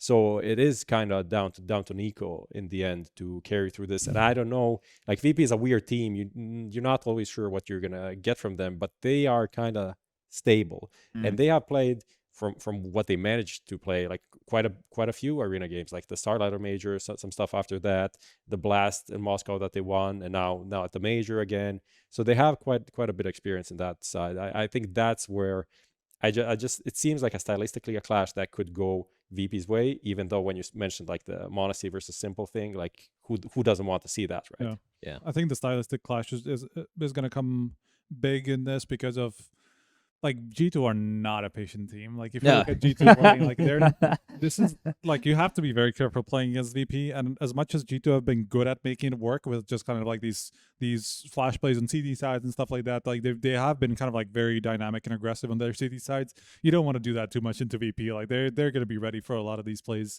especially now seeing how G2 approach these things a lot of the time. Like, they do like to get aggressive, like in like even multiple sides of the map at the same time, and VP are just going to sit back and wait for that. So it's kind of like it's not the best clash stylistically in the quarterfinals. It's the more logical of the two to have VP win this game as well. 100%. Like, even with the teams they beat, you'd still have them as the favorite, right? If it's going to be Nico Sports all over again, it's not going to be enough, even at the level he's playing right now. Because, like you just pointed out, this striker, like Nico just running up mid. Who was it against where he literally single-handedly carried his team there? Just runs up mid, gets a kill at Cat, gets a kill Mirage, on Mirage, right? Yeah. And I'm like, VP's not going to allow that to happen. replicate that. You can't do that against VP, right? So everyone has to step up. It cannot be the Nico show. And even if it delivers like a ridiculous 1.7, 1.8 rating in that game, they're not going to get the win. Yeah, I think that either way, we're set for a pretty exciting playoff bracket. Now, I was in the arena today, and we were doing a bit of rehearsal, and Harry and Hugo... Did you take a picture and post it on Instagram? Maybe? I didn't do that, no. Oh, no. Look, I think... Trigger discipline right there. It's like the players forget what they're doing, right? It's like, hey, guys, the big reveal of the arena is meant to be exciting for everybody, but I'll just put it on my Instagram for everybody to look up. No worries. Maybe they got the go-ahead. I don't know. I'll find out. I'll ask a couple of questions. But, yeah, that one kind of sucks. It's almost as bad as when they get their badges and they take a close-up photo of it and they put it full screen. Oh, yep, I want people to make a forgery of this and come into the event and make it unsafe. Yeah, that's great for them to give that a crack. But yeah, look, I think no matter what happens, it's gonna be exciting. But yeah, in the arena, and Harry Hugo, they're like, oh, they're like, Chad, you know, you're getting excited. And I went, boys, we were here last time. We were in the same situation. And then like 12 hours before or whatever it was like, this ain't happening. So for me, I'm holding my breath until the people are in the arena tomorrow, right? Because it's still not only the global situation we have right now, the fact that we're back here and we get to go back in the Spodek for the first time with fans since 2019 is really exciting. Yeah. Because this is one of these places that always has a great atmosphere, right? It always has a great atmosphere. People are fans of the Counter-Strike, right? And that's what you want. You want the crowd. Well, maybe not. Maybe not if you're Danish, right, Lucas? What? You don't like being fans of the Counter-Strike, you just like being fans of Astralis. I think that's still the football mentality in Denmark. Yeah, we won't get into that again. And remember, I am not a fan of Astralis. You're a fan of HLTV.org. Copenhagen Flames. Copenhagen Flames. Yes. Are you want to be smug about that? Your Of flamer. course. How many rounds did they get in the actual group stage? Hey Chad, you predicted them to go out before in the play-in. Regardless. I told you they were gonna go. You either through. win or you lose. You either come first or you're last. Nah. So JKS is Nah. last through his whole career. Yeah, me too. Some guy tweeted at me, right? I tweeted out that thing before that some guy was joking around with in the chat, right? That long ass thing. And some guy replied, I don't know if they understand that this is self-deprecating humor, right? It's quite a funny thing. You do it in places I'm from. The guy replied with, you are really, really obsessed with your CSGO pro career that didn't even win. Well, 8KAYN. You're really obsessed with tweeting at me, and you don't have a pro career, and probably never will. How So do you know? swallow that fucking bitter pill, See, you motherfucker. That's a problem there, Chad. That's simple on an out. Deprecatory is 5 syllable. That's 4 too many for people like that. Fuck, you know. Tonight they've got me all riled up. Yeah, you know, I felt that I was a positive. I felt I was a positive influence for my region, right? That's all I'm thinking. Yeah, you know, I know that I wasn't good. I know that I was dog shit. I just came up with some fun strategies. Okay, do we want to do this quiz? Let's do. Did we finish the playoff bracket? Like, what do we think about that? So We kind of touch upon it. we right? kind of went Navi over here, and then Gambit. Okay, let's go. Let's go through it. Let's go from the top. Yeah, I'll go from the Gambit phase. Raise your hand for Gambit. Sorry, phase. If they don't have rain, which Which is what we're assuming. Yeah, So yeah. we haven't heard anything on the contrary, unless Rain does a test tomorrow morning and he is deemed negative by the powers that be. JKS will be playing for him. Yep. Okay. All right. There you go. Let's try this then. We'll cover both bases. If FaZe have Rain, who do you have? Gambit or FaZe? Raise your hand for FaZe. I told Kerrigan last night that if it wasn't for Rain not being there, I'd actually put them as number 2 because we did this power ranking as writers, and I'd actually if I knew that Rain was going to be there, I actually would have put FaZe as number 2. So I have to say FaZe. Yeah, me too. I'm taking Gambit anyway. Okay. I'm gonna stick with Gambit. All right, we're split. Yeah. But Striker and I. But that's kind of like the general feeling of everybody. I think 50-50, kind of like who the fuck has who through, right? Yeah, if rain comes, it's 50-50 if that happens. But I'm just still gonna stick with Gambit. All right. Well, all right. But if Rain's not there, we're all with Gambit. Okay. Then let's go down the line of Gambit because we're going the most likely. Gambit versus Heroic in the semifinal. Who you got? Gambit. I think Heroic. Okay. You say your thing. I think that Heroic's gameplay is rewarded on Arena Counter-Strike, whereas Gambit's is not. Okay. So I would go Heroic. Are you calling Gambit onliners? No, I'm saying Arena Counter-Strike is Hotel laners. I think it's higher. I think it's higher intensity, and I think that Heroic can be a momentum team, whereas Gambit rely a lot on the fundamentals. Which, if Heroic starts snowballing, Gambit will have a hard time catching up. Yeah, I agree with that. I like the logic actually. Okay. Also, haven't seen Shiro at the level I want to see him. Yeah, but this could be his proper land. I mean, if that coming out happens, it party. catches all of us by surprise, at least me. But I'm going to stick with Heroic. I feel like they've been the cleanest looking team. I can see that. I don't know. I'm leaning towards Gambit. When we did the power ranking, I picked them as number 2 after Navi, so I'd go for Gambit. But I see how Heroic. Will we split again? 2-2. Was it? I think Gambit. Okay. Gambit, Heroic. Okay. Okay, split again. But, I mean, okay, your logic actually kind of sold me. I think Heroic. Okay. Well, I wasn't trying to sell anybody, but That's there we go. Yeah. All right, so we'll have Heroic in the grand final. Lower bracket. VP taking on G2. Raise your hand if you think G2 are going to pull off their first event with the 2 new players quarterfinal victory. I put them above in the power ranking. Like I went basically what I went was phase 6 because of the very high likelihood that Rain's not going to play. Yeah. And then I was long and hard thinking about VP and G2 on 5 and 4, and I came with G2 for VP 5, but it's like it's on a But a direct matchup so doesn't close. necessarily reflect Of course, overall strength, right? So yeah, I think we're going for VP there, and then it's VP Navi.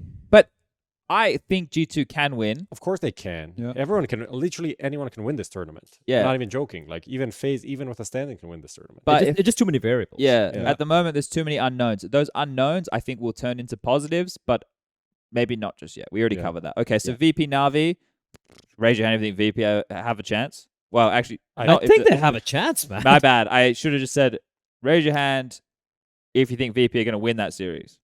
That's a bit harder to predict. It's kind of impossible to predict against Oh, Navi at this man. moment. Yeah. Yeah, even it if just they doesn't look make shaky, any they've sense, like- actually won.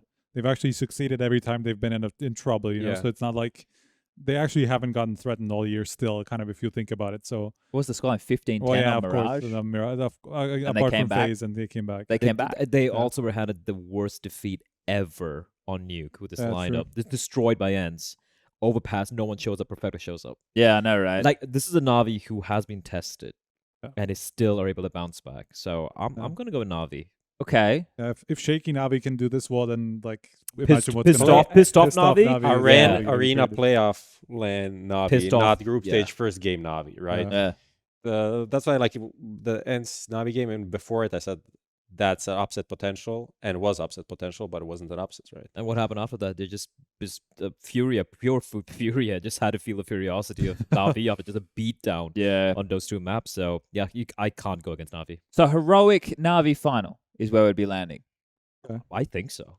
That'd actually be interesting. That'd be Heroic's first chance to get a grand final online after a couple semis.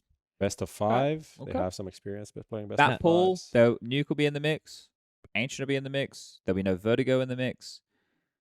No Dust 2 in the mix for Heroic, right? So the map pool, like And okay. Heroic, like their Overpass. They're like their Ancient. they're gonna pick Overpass for sure They're like against Navi. yeah, It's a decent matchup. yeah. It could be an exciting game. It's a hard. I think it's a hard matchup to prep for if you're Navi. Like it's not as easy to prep for them as it is some other teams. I wouldn't say, but I think in that grand final matchup, Navi has the edge like 75-25 because I think that for Heroic it can't just be everybody needs to play at their best Yeah. level of Counter-Strike to win. 100%. So, hello Lucas. I'm not gonna read links and digest things while we're live on air. It's definitely not a wise way to do anything. It's always good to vet some sources, read some extra bits and bobs. It's never a good idea to react things live on air. So we'll do that after, and I'm sure Everybody's checking their Twitters of what the fuck's happening at the moment. we'll be able to discuss this again anyway on Sunday because we're going to be doing a show before the grand final on Sunday. So we're still going to have this space here, so we can really address how wrong we were on all of these things, and we can suss on out where we went wrong, where we went right. Do we want to do this quiz now, gentlemen? Yeah, let's do let's do it. Okay. Bleh should take the... Take the quiz Yeah. quiz master position. All right, Blair, you ready for this? Oh shit! All right, let's go. Oh, All right, we're going to go into Who Wants to Be a Skinionaire, and sitting in the hot seat this evening is our lovely esteemed guest, Blair. Now, I brought this one up. Do you understand how this works? Have you watched it before? I have, but I don't mind a refresher. It's been a long. All right, for everybody playing at home, the Who Wants to Be a Skinionaire brought to you by Bitskins. 5 questions, 5 tiers of skins, 1 lucky winner at home. Type Bitskins in the chat right now. Every question Blair gets correct will move you up a rung. Can I type in as well? No. Oh, Yeah, you're not allowed to win terms and conditions, unfortunately. Fair enough. All right, Insider question information smooya doesn't understand. numero uno. Here we go. I assume it's Katowice questions. Yeah. Okay, question 1. Nico is the highest rated player of IEM Katowice with 1.50, but who sits second with 1.35? Stown, Simple, or Shiro? Ooh, it's not simple. I know. Yeah, I know it's not. Has to be. Yeah, it's Shiro's Has to be Stalin. simple. It has to be. It has to be second, right? Stalin. Lock it in? Yeah. Locking in. Stown. Ladies and gentlemen, boys and girls, the correct answer is Stown. 1 from 1. Good start here from Bleh. You can see he's really coming his A game here today. Question number 2. Here we go. Which team did the best in following 3 categories of the Katowice Group's multi-kills, opening kills, and flash assists. Holy shit, that's a G2, convoluted one. FaZe, or MOUZ? Which team did the best Best in the following 3 categories of the Katowice groups? Multi-kills, opening kills, and flash assists. G2, FaZe, or MOUZ? All combined? Yeah, Yeah, they ultimately. topped all 3. Okay, let's see. Flash Multi-kills, opening kills, flash assists. Ooh. That's like the best team in the world. Multi-kills, opening kills. They weren't the best in 4v5s, 5v4s, traded. Okay. 20 seconds. Let's see here. I'm gonna go with MOUZ. Really? Whoa, You want to okay. reconsider? No, actually, wait, hold on. No, you can pick No, MOUZ. because I'm looking at the person. 5 seconds. 6. Multi-kill is just fragging, man. I got to pick one. FaZe. Lock it in, FaZe. Jesus, it was G2. thought- What the fuck? How would you? There we go. How? Doesn't That actually- doesn't make sense. They literally wrecked people on 15-5, 15-1. Oh, they won the 16-2 game as well. Oh, yeah. Shit. Well, that's fucking... Sorry, Because Blair. the flash My assist bad, one Chad. was- That was No, a rough it's all right. one. I thought it was FaZe too. Until I you thought it was said FaZe. MOUZ, I was gonna give you. I thought you were. Okay, I was fucking around with the mouse, by the way. I thought you were picking between FaZe and G2, and I wanted to give you a G2 because I thought that made a lot of sense. But there you go. All right, number 3. Oh, I get to continue? Yeah, Yeah, it's yeah. not over. It's not over. All right. Which player managed the most aces during the event so far? Yakinder. Easy. No hesitation right there. Didn't he manage 3 in like... 3 in one match. series. The Yeah. first series. And he still went negative KD. Copenhagen Classic Flames. Yakinder. Oh, dear. But he All hasn't right. had any since, right? He's still at 3. All I'm right. pretty Yeah. sure because There it 4 is. is the record. So I think Yeah, we he's would have still on known. I think I would have heard. Well, he about can that. get 4, we would right? have heard of. Huh? He could get 4. He could get a couple in the playoffs. That's not bad. He can Don't- break it. wait, He can hey, break the wait, record. Looking at chat. Bro. No spoilers. Yeah, there could be cheating in there. Props Get on this. Cheat Watch. All right, question 4. He's not afraid to really yell at us if we do something wrong. Who was this said about during the event? Xtaz, DJ, or Nexa? To Okay. really yell at us if we do something wrong. I can't help you with this one because You're I saying I he did did the the interview. interview. Yeah. He did the Fuck, interview this with is what I someone. get for not watching all the fucking interviews that came out. All right, cool. Might even be a written one. I read those. All right. I read the Obviously headlines. not. I read the headlines. This one's who yells? Xtas. He seems pretty emotional. Let me give you something here. I can tell you for a fact that the players from G2 have said that Xtaz, when he speaks, they have to listen. DJL coming in, I'm sure Threat wouldn't have told them off, but DJL, when I spoke to him, strikes me the type of guy who'd bring the belt out. Nexa, he yells, but only in excitement. So I don't know. So the first two, basically. 10 seconds. All right. Exit has. Okay. Locking it in. Don't get it wrong or we will yell at you. And the correct answer is DJL. Fuck. But that's good news. I like the fact he can yell at his little Swedes. That- We that's need some interesting. vocal Swedes. All right, and Hampus called him Hampus final called him a one. dad. So what am I 2-2 right now? Yeah, well, yeah. I'll take it. 2 out of 4. Question number 5. Which IEM Katowice 2020 playoff team wasn't in the playoffs last year? VP, FaZe, or NAVI? It was online, and Gambit won. Wasn't it playoffs? Same playoff, 6 It's so teams. obvious, Like man. it You have to is. look- It's FaZe. Has to be FaZe. All right, locking in FaZe. That's Here we pretty go. simple. Here we go. Locking it in. Correct answer, Mega FaZe. Yeah, that was easy. Now, we got 3 out of 5 correct. Mm. Take it out of my paycheck, Lucas. I'm feeling generous today. Give the winner the top dog. Ooh. I'm feeling generous. There we go. We got land starting tomorrow. We're back in the arena. So whoever wins, you owe me. Bitskins, spam it in chat now. Lucas is drum rolling, please. Is currently picking a winner. What are So people I saying? basically I could have gone Announce it. 0 and Announce it, 5. Lucas. Doesn't really matter. Well, Announce it, Lucas. I put it in the bar. I need. Oh, you put it Oh. in the bar? Just 9.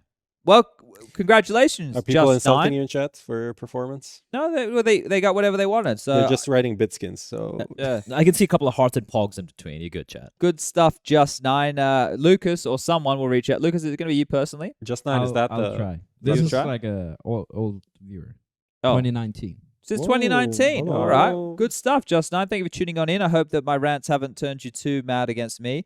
But yeah, congratulations on winning that one. And now we shout go. out to XX Hoshi in chat. Yeah, he's one of my favorites. What happened, Lucas? Did you ban him? Okay, don't ban him. He just won. All right, guys. Well, it's 10 past 11. We did have some technical issues to kick off today. Did we have any questions we want to go into? Or is today maybe a day where we leave it? There are some questions, Okay. but all right. I didn't write them down. So All right. Well, most of them were related to some teams and the classic stuff. Will Farlig make a difference? I think we covered all of the hot topics. Not all of the hot topics, obviously. I mean, we tried. We tried to give our take on that. Overall, we did a good job. So I think I think each and every one of these teams coming in here have such cool storylines. All 6 teams, right?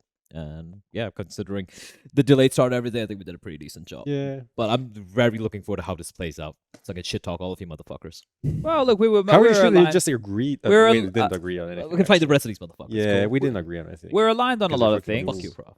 All right, so let's get some closing thoughts. So obviously we had a 6-day play-in stage, right? We've seen a bunch of different teams. We've been talking about different. 2-day playing stage. Sorry, a 6-day group stage with 2 of those days being the play-ins. Yeah. Now, I know that you Please guys don't call it the main stage.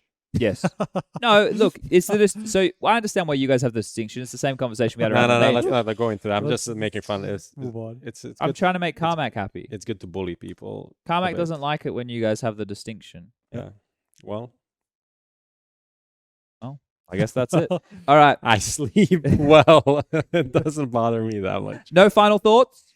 No, I just want to say that did some analyst work. Kind of was really cool. I think you were fantastic. Did a couple of with this guy. He said I need to do more, so I don't know. Hook me up, man. Yeah, I mean, listen, it's not me. You gotta be looking that way, like to get hooked up, man. But I did quite a few with MOUZ Snake, and I feel like that was super cool, super nice. And Darth Mike, that's a guy people should look out That's for. a guy.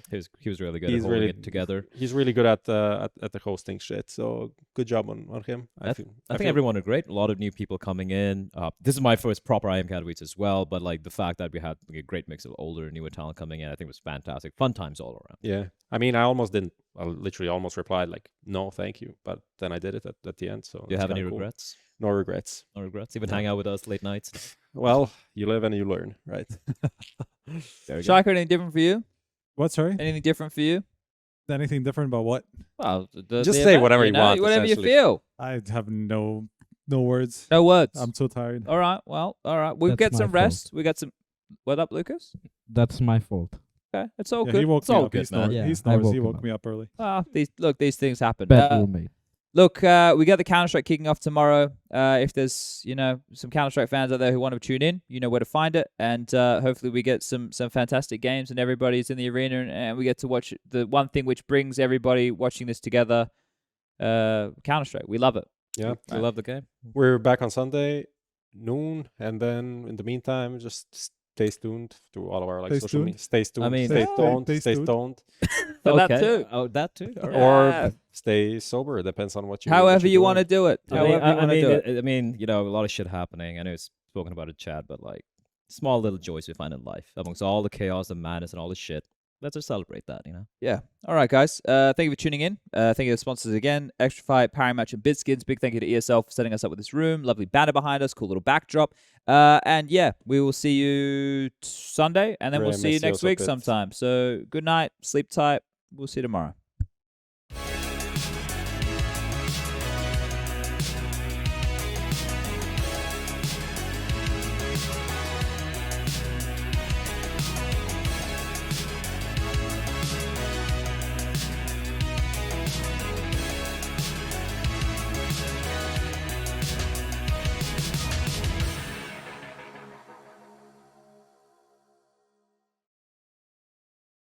Add some fun to your space with Xtrfy, designed in Sweden with focus on quality products built on experience. You're looking at Project 4, their 4th generation of products with super cool colorways to stand out, with matching sets to satisfy with a solid B4 bungee, lightweight ergonomic M4 mouse, the K4 keyboard is fantastic, all of which are performance focused, and finish it off with colorful GP4 mouse mats that are bold in design and smooth on the surface. The retro theme in particular has got the feels. Complete your setup with Xtrfy. No regrets, guaranteed.